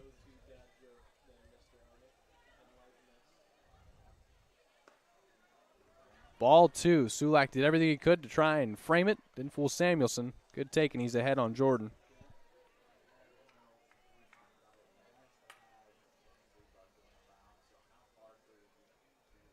Blues have not out-hit the Oaks in a single game they've played against them this season. They're doing so far and threatening here in the 6th. Fouled off. 2-2.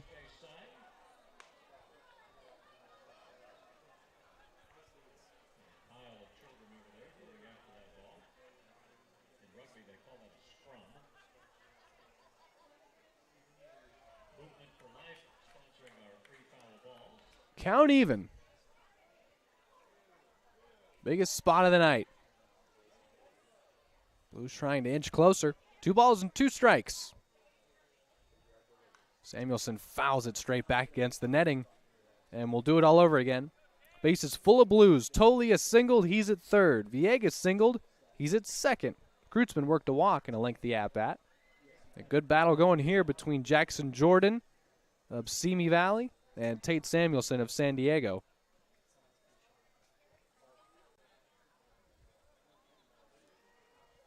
The 2-2 pitch is outside and gets away.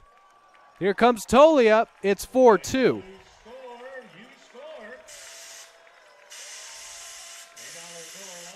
The wild pitch plates the second run for the Blues, and the tying runs are on second and third. Samuelson's the go-ahead run at the plate. Still only one out, and the count now full to Tate.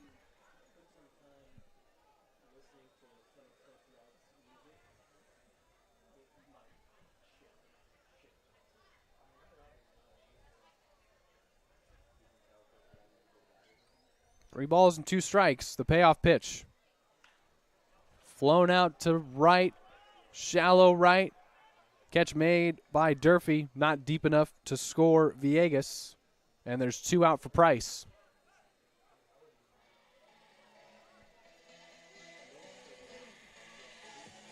Setting out for the Blues, second baseman Darius Price. Price 0 for 1 with a walk.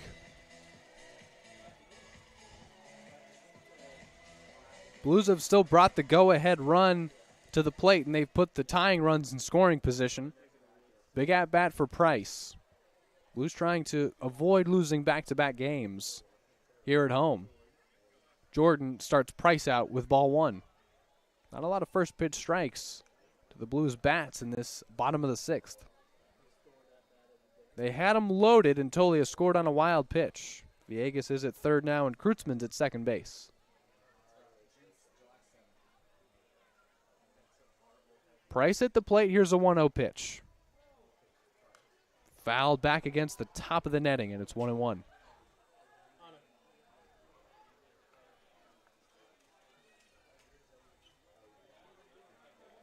Price trying to add to his RBI total this season.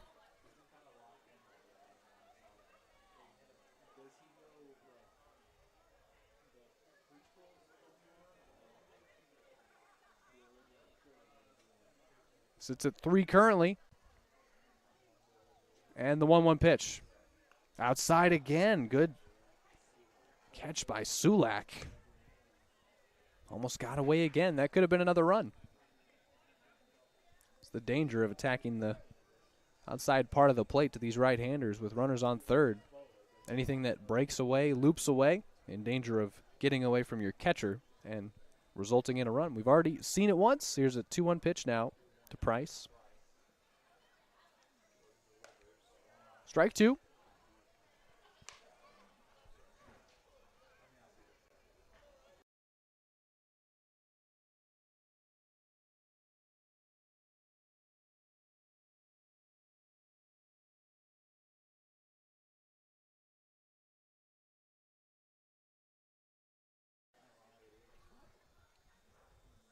Price fouls it back.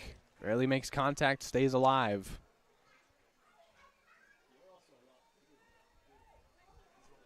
Tense time for the Blues. Tying runs in scoring position.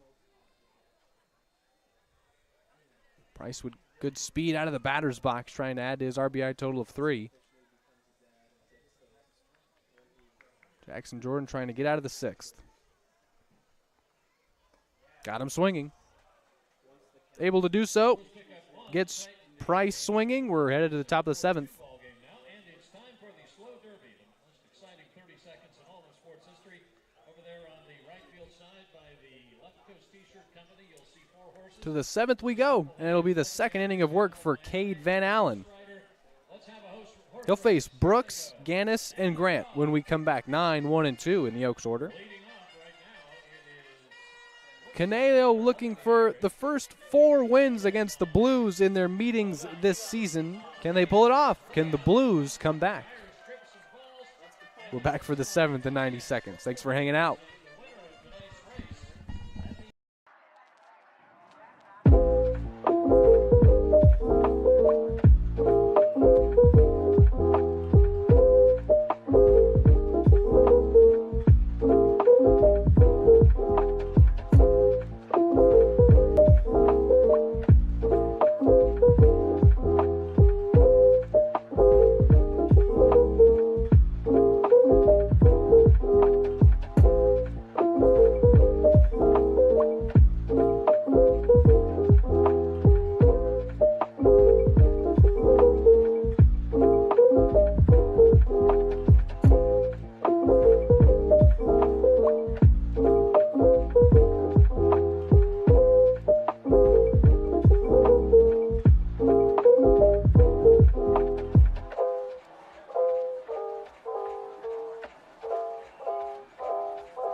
Van Allen's second inning of work begins with ball 1 to Jack Brooks, who's been hit by a pitch and grounded out to short.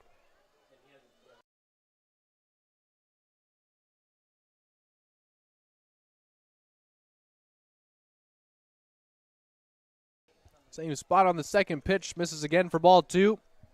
Van Allen, who struck out the side in the 6th, worked around a 2-out walk to Glowacki, and whose strikeout to walk numbers continue to be impressive for Cade Van Allen, who's trying to work on his control this summer. Paints a strike there, 2-1.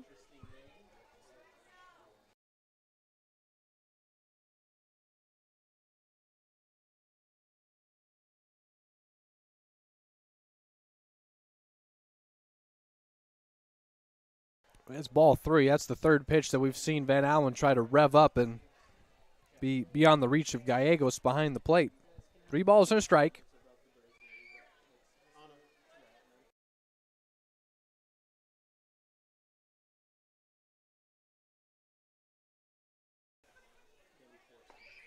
Ball 4. 5-pitch walk issued to Brooks. And that leads off the Oaks half of the 7th. To the top of their lineup we go. Gannis, who has been trying to bunt a lot tonight. He has doubled in the 5th, and then he scored the Oaks' 4th run.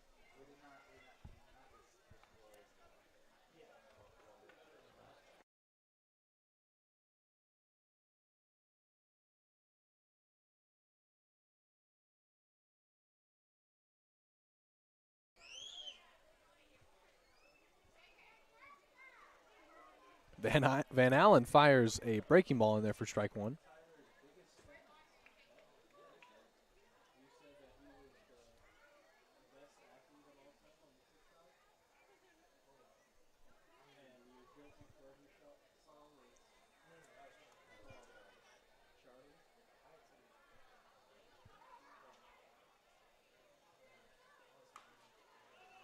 Fouled off, and it's 0-2.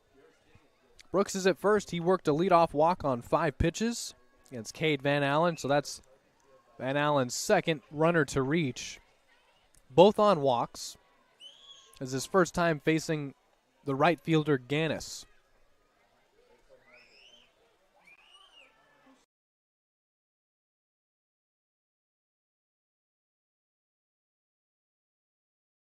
Nothing in 2, Van Allen set.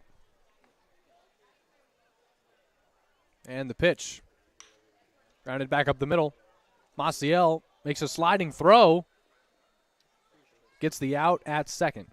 Heads up play by Maciel to get the lead out. So Gannis reaches on a fielder's choice.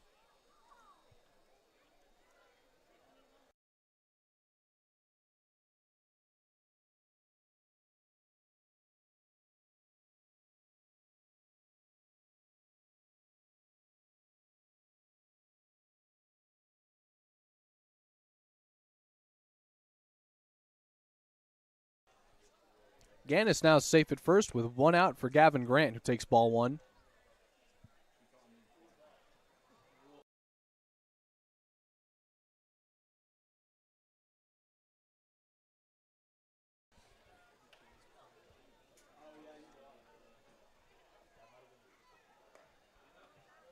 Two and 0.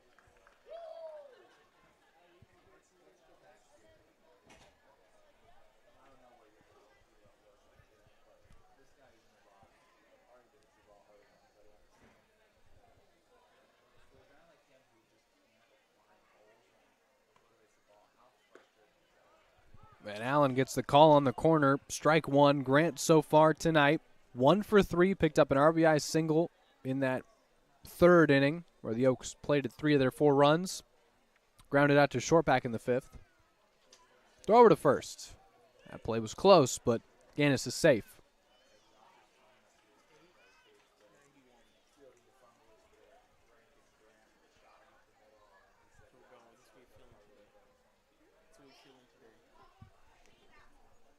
What is my attendance guess? I'm going to go.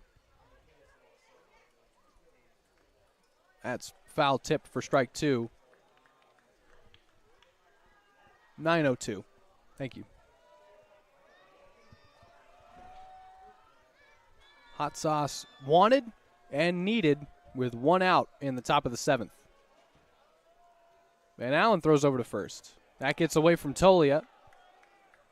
And Gannis is at second base.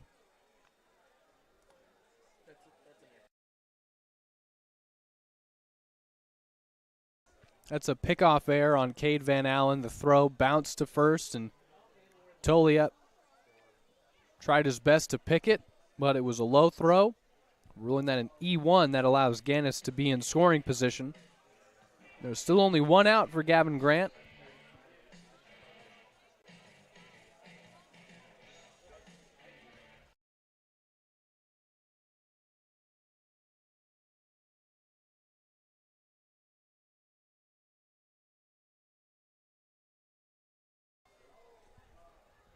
Van Allen looks over at second, comes home with a 2-2 pitch. Breaker misses high.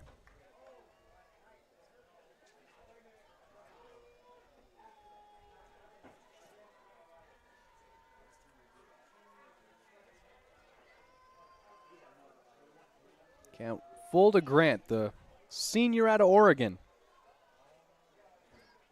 Payoff pitch. Popped up. That'll be over the press box. Heard that one land on the roof.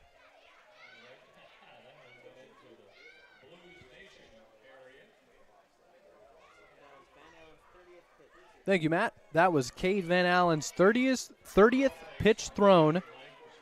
He's gone an inning and a third. Payoff now. Ooh, that breaker slipped out of his hand, gets away, wild pitch.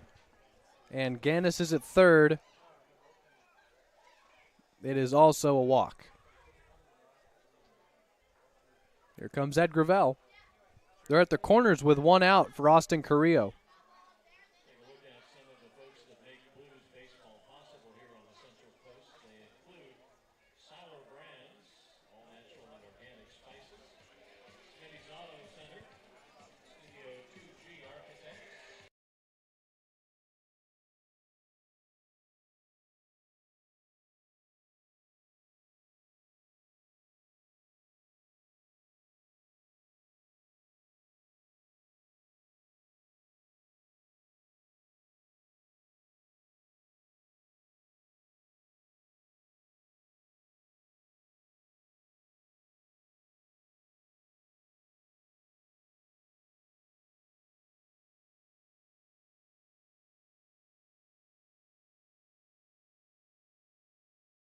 Big spot here for Van Allen. The Blues got a run back in the bottom of the 6th and would love to stay within 2 and give the offense another chance to inch closer. But the Oaks have cornered Van Allen with 1 out. And Carrillo, who doesn't have a base hit, still has an RBI. He picked it up, sac fly back in the 5th. That plated the Oaks' 4th run. Cade Van Allen starts him out with ball 1.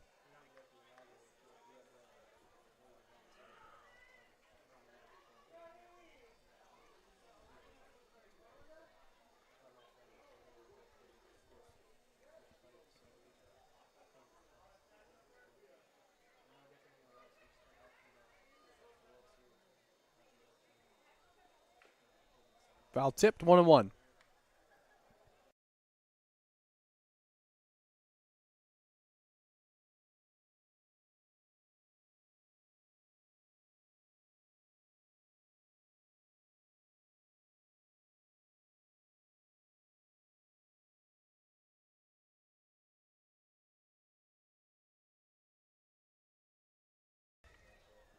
The 1-1 pitch with Grant taking off for second is in the dirt, and he'll steal easily. 2 runners in scoring position now for Conejo.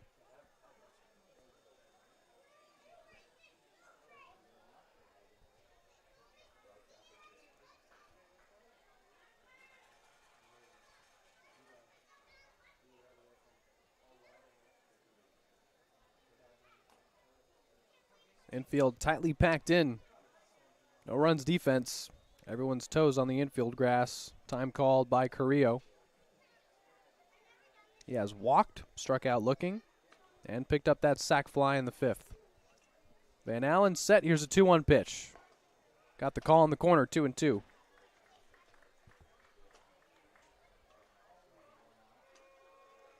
Painted that fastball to even the count.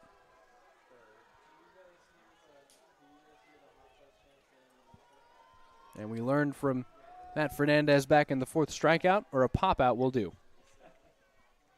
2-2 pitch.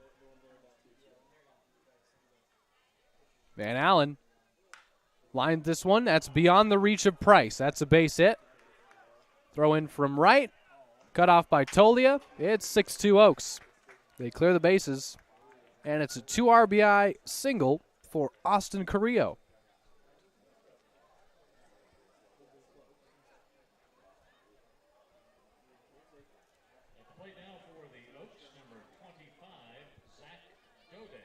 Dode now 1 for 3 this evening. Oaks not only get the run back, but they now lead by 4. It's their largest lead of the night.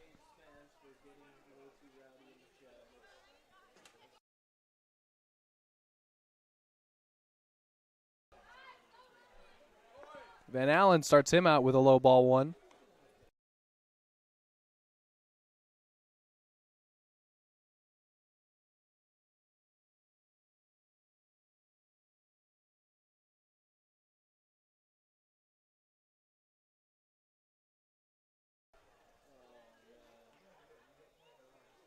That's a ground ball played on a hop by Samuelson. They'll go to second. Price on to first. It gets away, excuse me.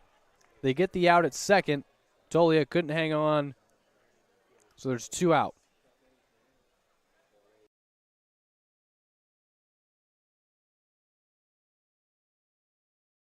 So that is going to be an E3 on Tolia. Could not hang on to the throw from Price at second. They get 1 out. Here comes Bob Miller, and there will be a pitching change.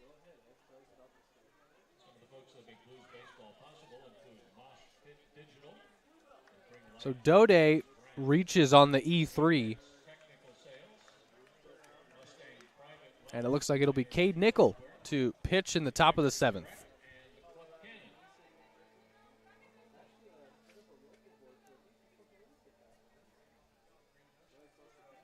E3 allows Dode to reach. They get the out at second, but he is safe. Brendan Durfee will be on to face Cade Nickel, making his first appearance of the evening for the Blues. And the right-hander will warm and get ready to face Durfee with 2 out in a 4-run ball game in the top of the 7th.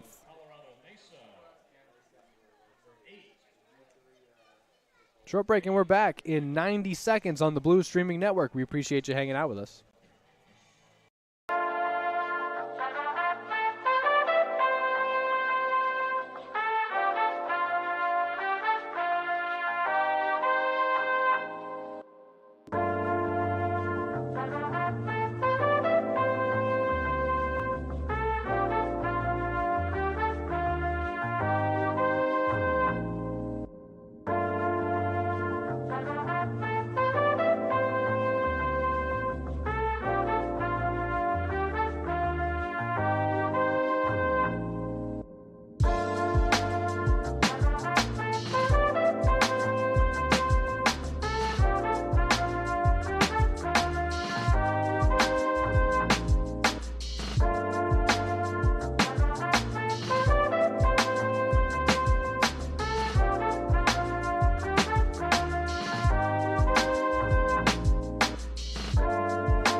Durfee fouls the first pitch off from Cade Nickel. right-hander out of Colorado Mesa. This is his 5th appearance. 7.36 ERA for Nickel. That's fouled off again, and the count 0-2.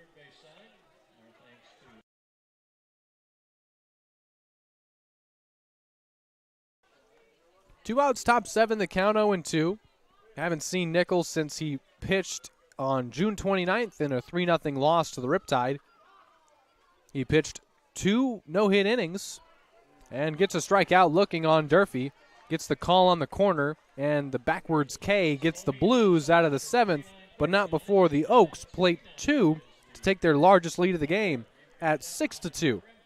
Bottom of the 7th, the Blues offense will have to come alive to rally late from a 4-run deficit. Bottom of the 7th, we'll be back in 90 seconds.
Bottom of the 7th begins with Aiden Anderson facing the newly inserted right-hander Massimo Vega.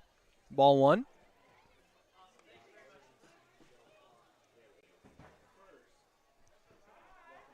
Blues down 4, largest deficit of the game. Gonna have to claw their way back in this one. Vega. That's lined up the middle for a base hit. Anderson has a leadoff single. It's a good way to start it. They got a leadoff single from Tolia in the 6th. Could not convert that into any offense. Had the bases loaded with 1 out. Couldn't convert, so we'll see how the bottom of the 7th goes with Anderson's leadoff single, putting them in position. Let's get you the numbers for Vega. Massimo Vega, a freshman on his way to Metro State. He's from Santa Clarita. He's got a 7.20 ERA. This is his 6th appearance. His last time out against the Foresters, he pitched on the 30th. And gave up 3 earned runs in 2 innings pitched. It's Maciel taking ball 1.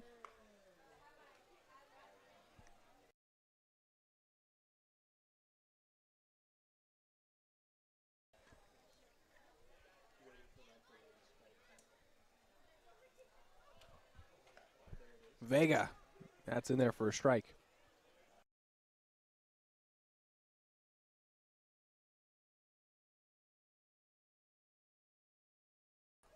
1-1 pitch to Maciel, and with a runner on first, Vega's delivery changes as he pitches out of the stretch. Taking off for second is Anderson. The throw is high, and Aiden steals the bag. He's in second. He's at second in scoring position. Maciel took a strike.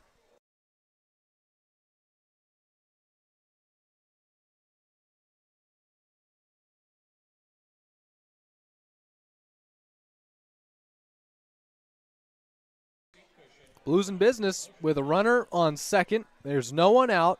Maciel in a 1-2 count.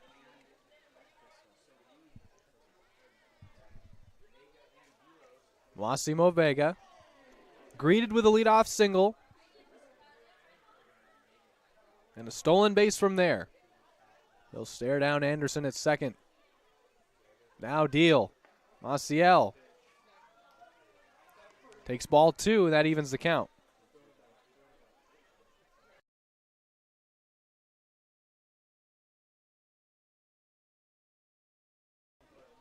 CJ 1 for 2 with a single and walk tonight. Vega's 2-2 pitch. That's bounced to the plate, and the count full. Maciel gestures for Anderson to hold as the pitch didn't get too far from Sulak. Anderson led off the inning with a single, stole second base. Now Maciel in a full count.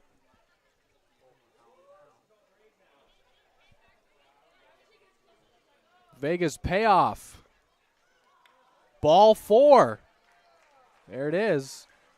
Leadoff single, stolen bag. Maciel works a walk, setting the table for the heart of the order. And here's Cody Darcy.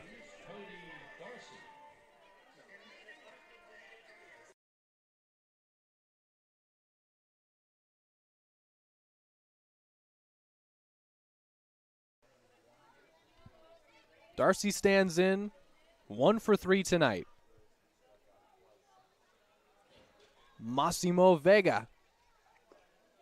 Ball 1.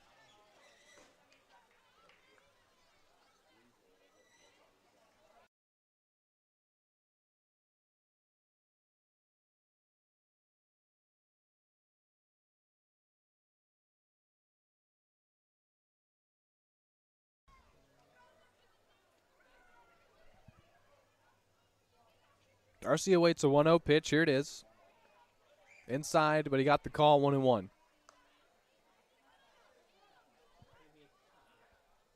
Darcy singled in his first at-bat. He struck out in his second, but on the drop third strike, he reached first. So technically, he's reached twice, but he's also struck out twice.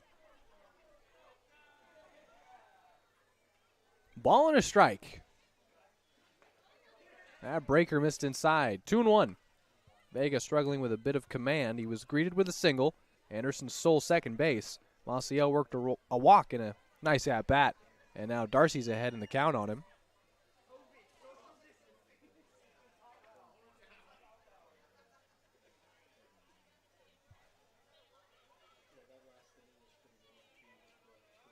Vega fires a 2-1. Everyone's running, and Darcy fouls it off. Anderson would have stolen third.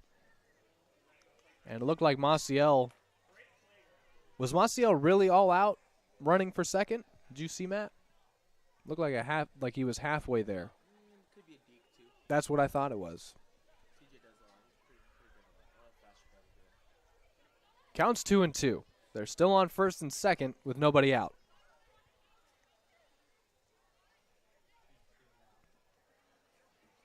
Massimo Vega set. And the pitch. That's grounded. To second. It gets by Brooks. Here comes Anderson.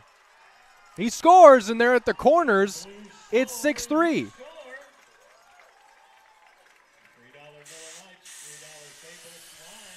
Well, they've got something cooking.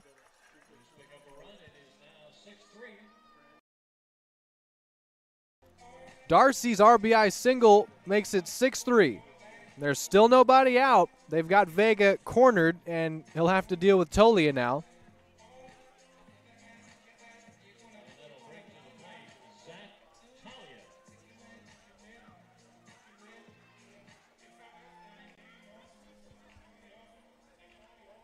Zach's 1 for 3 tonight. He singled in his last at-bat in the 6th.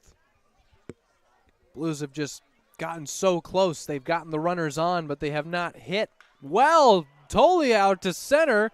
That ball carrying, but caught by Carrillo. Tagging and scoring is Maciel. The sac fly makes it 6-4. Here they come. And Darcy's still safe at first. They bring the tying run to the plate in the form of Chase Gallegos. And the Blues RBI leader picks up his 20th. They've come through RBI single, sac fly. Gallegos 0 for 3, a chance to make up for all that with a good at-bat here.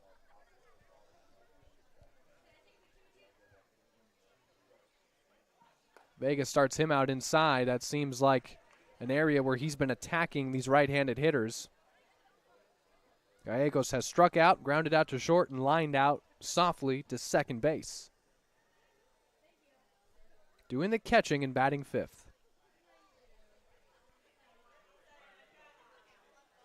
That gets away, and Darcy's taking second base on a wild pitch from Massimo Vega.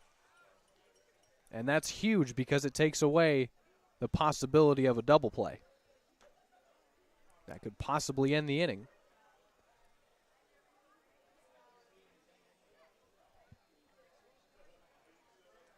So ground ball doesn't get you two anymore. Gallegos ahead in the count.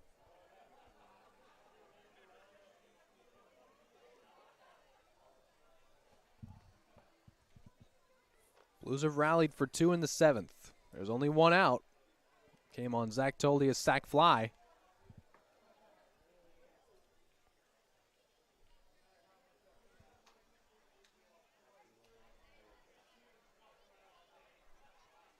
The pitch.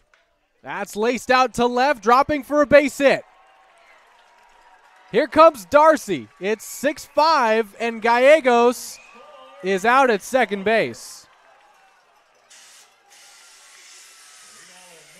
So they make it 6-5 on Gallegos' RBI single. Tried to turn it into a two-bagger, but he was out by a good amount, too.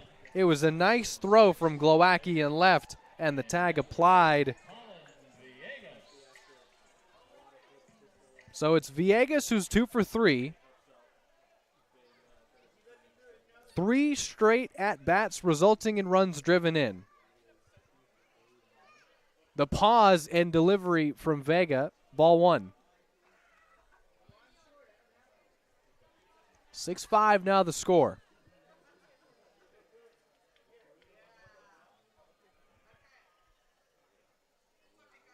Two and 0.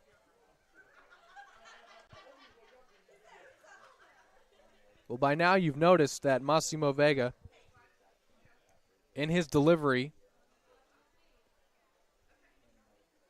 freezes and comes home with ball 3.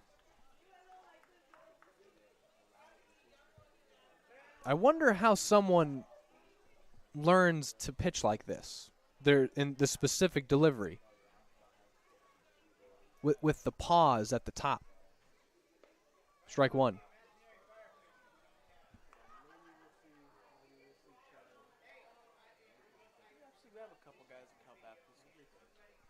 The pause is that deliberate? Yeah, oh no, definitely not. Yeah, that's like super like. Ball 4.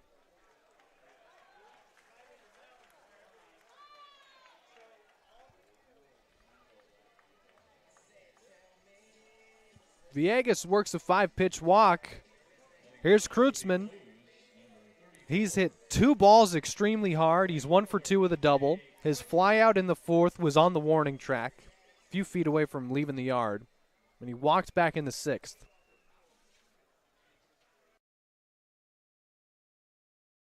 This is a bat for the Blues that has certainly gotten things going. Takes ball 1 there. Vega struggling a bit with control here in the bottom of the 7th. Blues back within 1.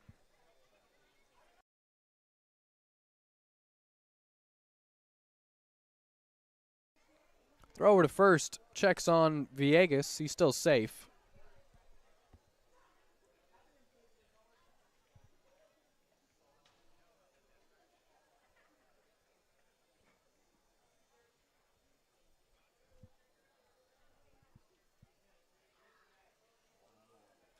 Closest the Blues have been in a while. Ball 2. Vega just can't find the zone right now. The 2 outs for the Blues were a sac fly from Tolia and Gallegos lacing a base hit to left, tried to turn a single into a double, and he was out at second base. 2 balls and no strikes. popped up, drifting back out of play, strike one. It's a souvenir. Did Jared try and race that one down? Jared thought he had a chance. I don't know about that. Count 2-1.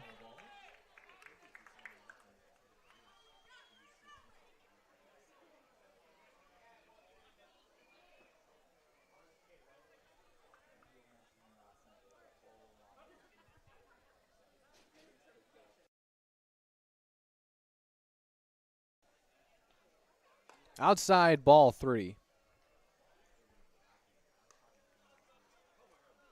EJ ahead in the count. How light do you think that, how green do you think that light is for him right now? The count 3-1.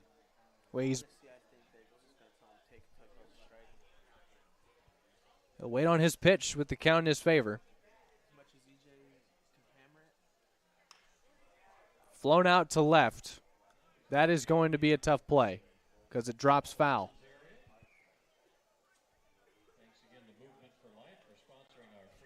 An impossible play. Count full.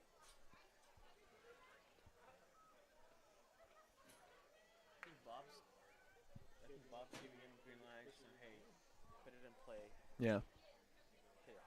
Sure. Well, that's what Kreutzmann's been doing, hitting it hard. Past 4 games, it's his best stretch as a Blue.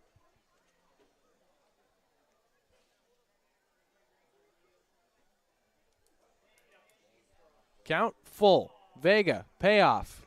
Ball 4.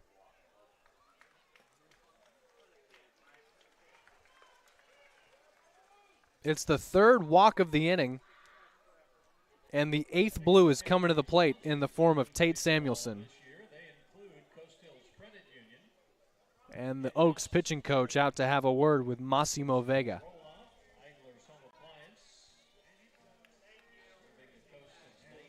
Blues in business in the 7th. They've plated 3 to get within 1. And Tate Samuelson, again, in this inning, will be the batter with 2 outs and 2 runners on. Samuelson came to the plate with the bases loaded and 1 out in the 6th. He popped out to first base. Second chance to come through with runners on here. Vega is going to remain in the ball game. And another big at-bat for Samuelson here.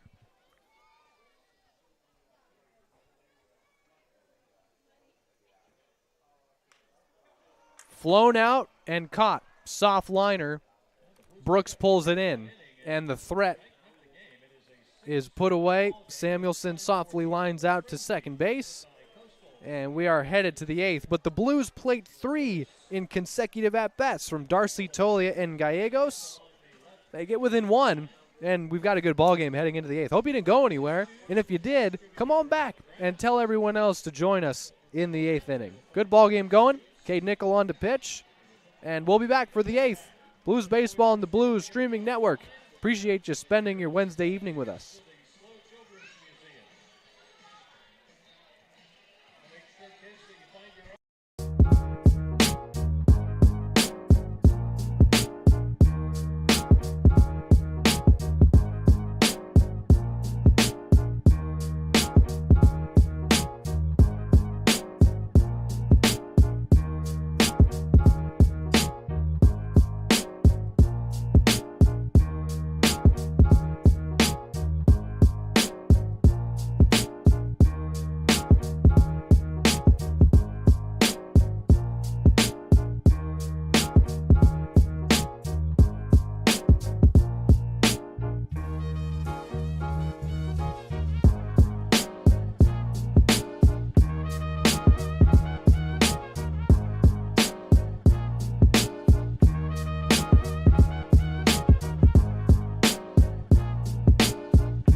We've reached the 8th with Cade Nickel still into pitch. Now the score within 1. And 6-5. This one's popped up by Carliner out to center. Anderson gives it a look. Actually, now it's Maciel making the catch at short. So it's a pop out to short for Carliner, and he's the first out on the first pitch.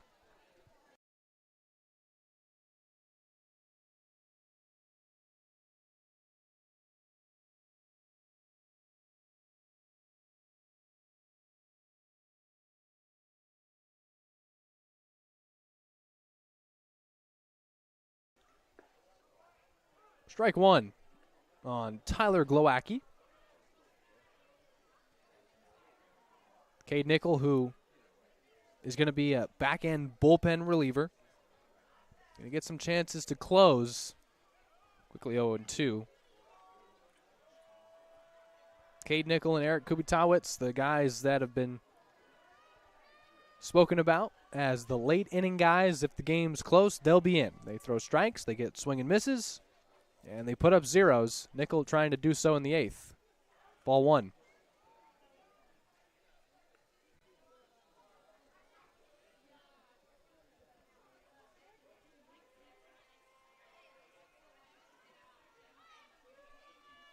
The score is 6-5 and the count's 1-2. Nichols set at the belt and fires in the dirt.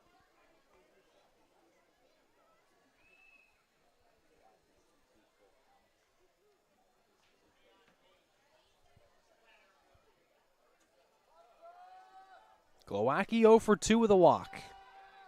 Chance for hot sauce here in the 8th. Nickel will try to oblige. His 2-strike pitch is swung on and missed, strike 3. 2 out now. Here's a ball of slow heat. You have number 2946 on your program. 2946, you just want a bottle of slow heat from Bon Ton Creole Cafe. There is a pinch hitter in for Sulak. It is number 9, Zach Crandall. Pitch hitter for Sulak, it's Zach Crandall. He takes ball 1.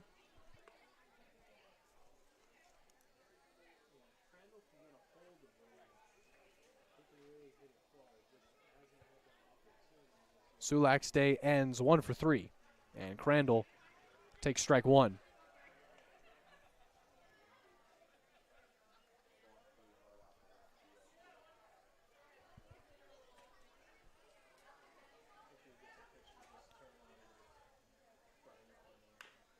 Soft grounder. Maciel got him. And Nickel does just that, puts up a 0 in the 8th. It's 4 Oaks retired in a row. And the Blues bats, after building momentum and getting within 1, will have a chance to face Vega for a second consecutive inning. It'll be Price, Anderson, and Maciel. Blues sent 8 to the plate in the 7th. We'll see what they've got for an encore in the 8th. Bottom half coming up. I wouldn't go anywhere. I'd stay tuned in. Blues within 1. To the bottom of the 8th we go.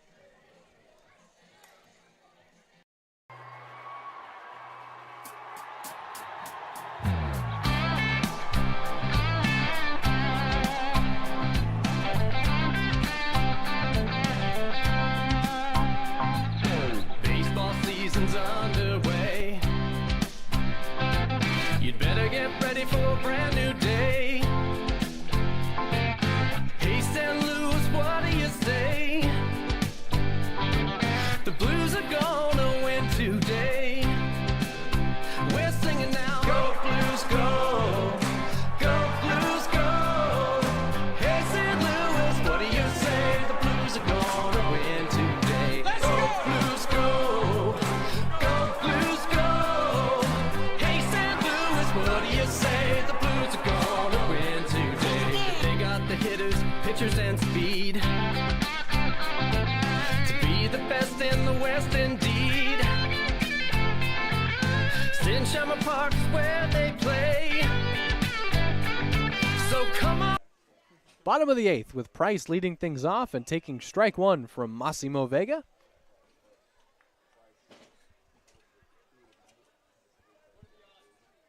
Price so far 0 for 2 tonight with a walk. Sends that one out to right center. That's in the gap. That's dropping for extra bases. Price trying for 3. It's a leadoff triple for Darius Price. The tying run is 90 feet away.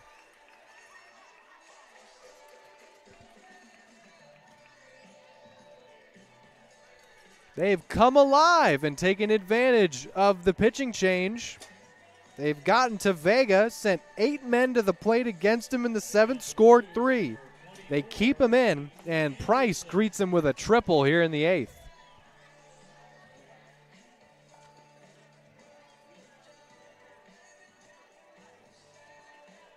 That ball hung in the air for a while, too. I think there's a solid chance neither of them really knew where it was going to drop. And Price is at third. Anderson at the plate. Vega starts him out with strike 1.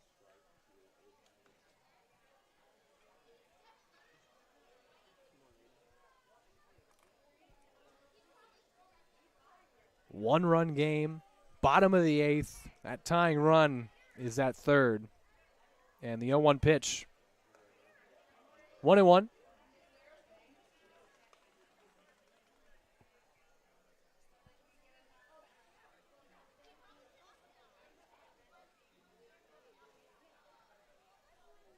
Ball and a strike to Anderson. 1 for 4 tonight.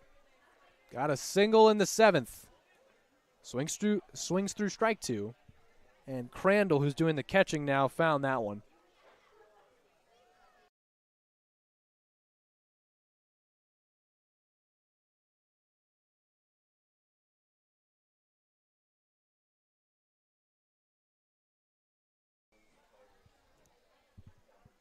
Anderson swung out of the strike zone on the last pitch. Vega gets him to do the same on the 3rd, and the throw to first completes the strikeout.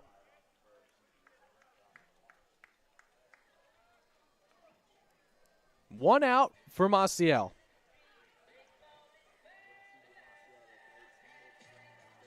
Heading now for the Blues, number 2, the shortstop, C.J. Maciel. Every at-bat for Maciel has been quality tonight. He is 1 for 2 with a single and 2 walks. Infield packed in. Everyone's toes on the infield grass and the no-runs defense. Price is at third. He's the tying run. Maciel at the plate. Swings and lines one right to second. Throw to third. They got him! Oh, my goodness. Oh, my goodness. They get the double play.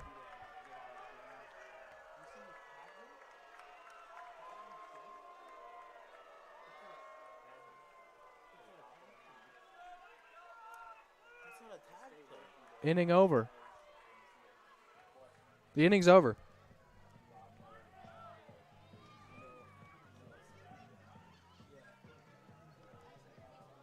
Maciel lines out to second.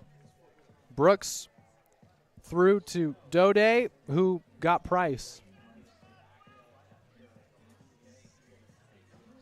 Leadoff triple stranded. Actually tagged out. Inning over. To the 9th we go.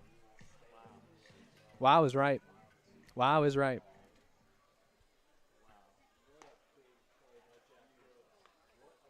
Back in 90 seconds.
We're in the ninth with Jack Brooks leading things off. He is the second baseman who caught that liner through to third and got the double play to end the bottom of the eighth.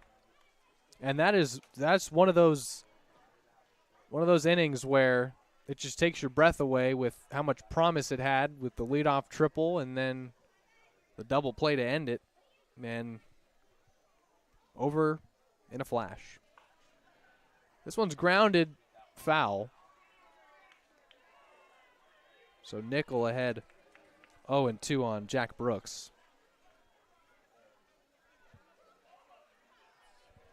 It's Gannis at the plate, actually. Oh, no, Gannis is giving Brooks his bat back.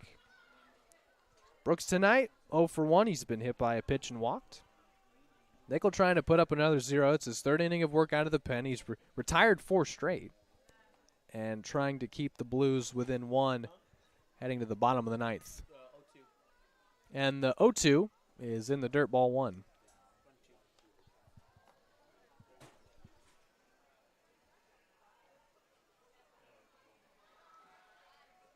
Count 1-2. Nickel set. And his 2-strike pitch is inside.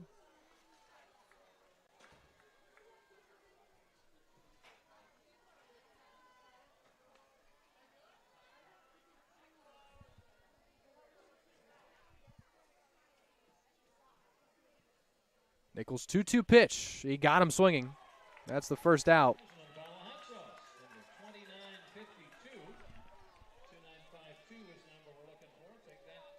So Gannis is going to stand in.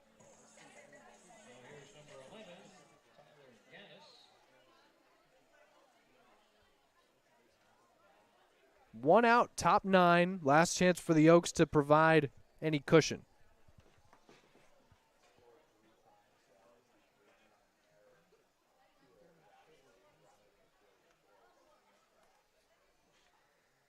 That breaker misses for ball 1. Gannis reached on a fielder's choice in the 7th, doubled back in the 5th. Reached on an error in the 3rd.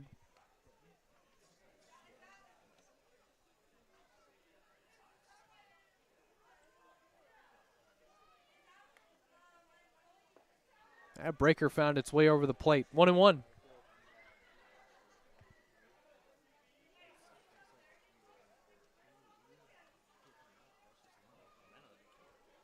Blues have gotten 10 hits. This could be the first game where the Blues out-hit the Oaks. 1-1 pitch. That breaking ball, high chopper to second. Price on to first, and there's 2 out.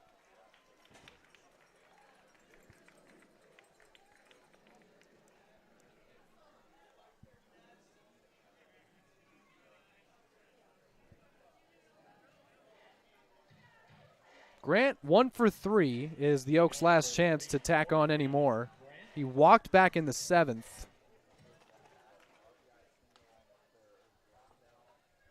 And has contributed to the offense with his RBI single that came in the 3rd against Danny Marshall. Lays a bunt down. Gallegos throws to first. Inning over. And we're headed to the bottom of the 9th. Gallegos fielded the bunt beautifully, through to first. To the bottom of the 9th we go. It'll be Darcy, Tolia, and Gallegos, the heavy hitters for the Blues, down 1 with their final chance.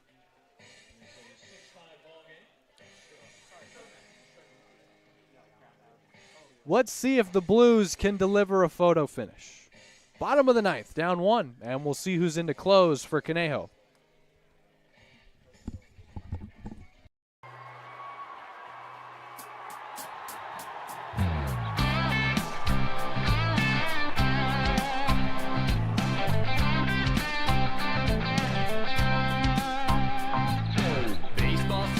Underway.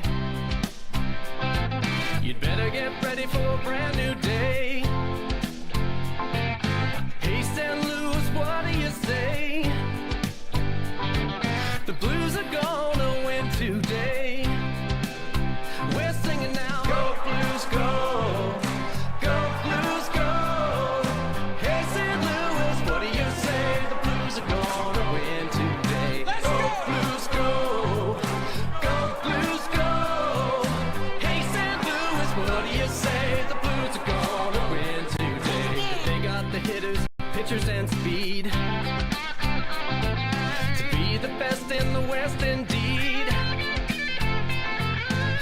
Shamrock Park is where they play. So come on down and watch today. We're singing now. Go Blues, go. Go Blues, go. Hey, St. Louis, what do you say? The Blues are gonna win today. Go Blues, go. Go Blues, go. Hey, St. Louis, what do you say? The Blues are gonna.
Bottom of the ninth. It's Andrew Lucas in to get the save for the Oaks. Senior at ASU, hometown of Camarillo, 3.85 ERA. This is his 7th appearance. He's picked up a save this season. That came back on the 26th against the Barons. Pitched a perfect inning in the win over the Barons. That was yesterday. He'll face Darcy, Tolia, and Gallegos, righty-righty. Blues down 1. Bottom of the ninth begins with a swinging strike 1.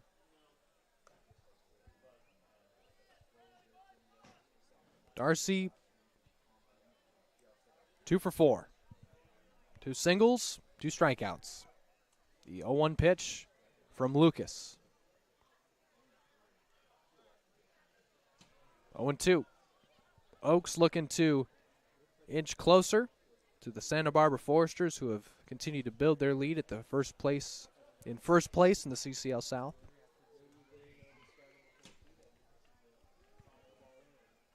Oaks at second in the South, trying to sweep the first 4 from the Blues. Oaks have won all 3 coming into tonight. Trying to go 4 for 4, including 3 here at home for the Blues. 0-2 pitch, Darcy. Take strike 3 looking. That's the first out. Darcy strikes out for the 3rd time. It'll be up to Tolia. Picked up his 20th RBI of the season on a sac fly back in the 7th. That was the second of 3 runs scored by the Blues to make it 6-5. But the result of this ballgame is all going to hang on a call made down at 3rd after Darius Price led off the inning with a triple. Maciel lined out to second, and Jack Brooks, the Oaks second baseman, heads up play, threw down to 3rd, and they got Price out. 4 pitches, 4 strikes for Lucas.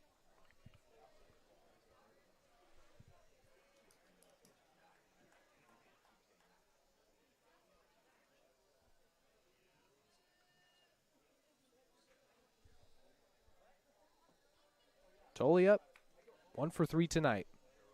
The pitch, strike 2. 5 pitches, 5 strikes.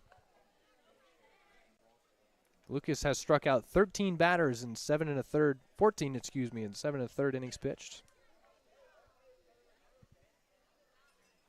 Ahead 0-2 on the Blues cleanup hitting first baseman.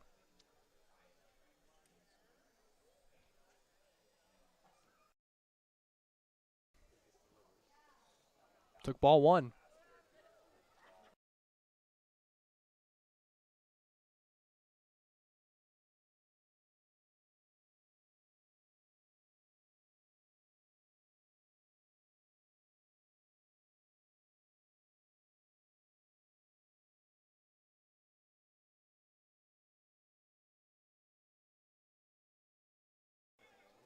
Ball and 2 strikes to Tolia.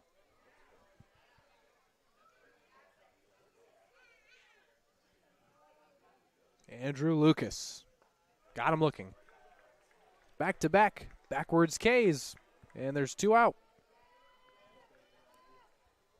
There's Gallegos, 1 for 4 tonight. Picked up an RBI single back in the 7th. It's all up to him. He's the tying run.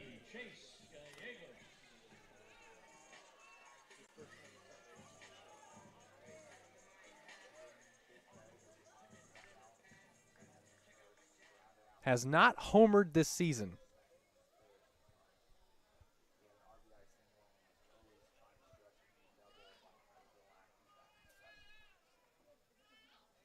Chase Gallegos. Last chance for the Blues. Lucas starts him out with strike 1 on a foul ball.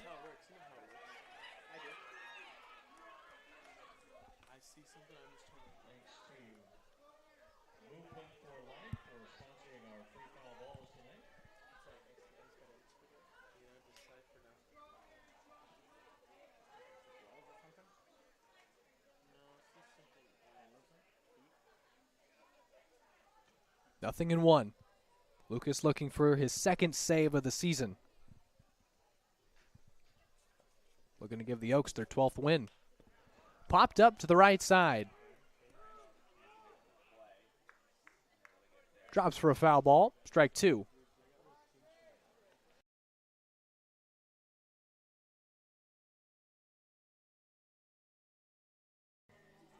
Andrew Lucas has thrown 1 pitch that was not a strike. In this inning, he struck out Darcy looking on 3 pitches. He struck out Tolia looking. Ahead 0-2 on Chase Gallegos. Last chance for the Blues. Down to their final strike. Lucas has the sign. He'll set himself with the belt. They set up away. 0-2 pitch. Got him swinging on a high fastball. Game over. Final 6-5, and the Oaks have played the Blues 4 times, and they've beaten them all 4. The Oaks get the sweep of the Blues. San Luis Obispo now 11-16 on the season. They'll remain in 5th place in the South. The Oaks now 12-8. 10-7 in the South. They'll remain entrenched at 2nd place. They're having a great season, trying to pick up ground on the 1st place Santa Barbara Foresters. But Andrew Lucas strikes out the side in the bottom of the 9th. The Blues rallied in the 7th to get within 1. A controversial call in the 8th. Certainly hurt with Darius Price at 3rd, and Andrew Lucas did his thing. Picked up his 2nd save of the season. He struck out the side, and it was the heavy hitters for the Blues. The heart of their order went down 1-2-3 on 3 Ks in the bottom of the 9th. Oaks continue their stellar season. Blues still looking for back-to-back wins and still looking to inch within closer and dig their way out of 5th place in the South. Coming out tomorrow, first pitch shortly after 6, we will have 4 more games, 4 straight, all here at home. The Orange County Riptide are back in town tomorrow. I'd tune in for that one. Both games between those 2 teams have been exciting. Blues and Riptide tomorrow. First pitch shortly after 6. I've been Zach Ebrahim for the entire Blues organization. Blues statistician Matt Fernandez, PA announcer Jim Siebert, director of press box operations Johnny Huber, and everyone else that contributed to putting together a great showing tonight here at the ballpark. I've been Zach Ebrahim saying so long from Sinsheimer Stadium. We will talk to you tomorrow shortly after 6 o'clock for the Blues and Riptide game 28 of this 2022 season. So long, take care, take it easy. We'll do the same. Good night, everybody.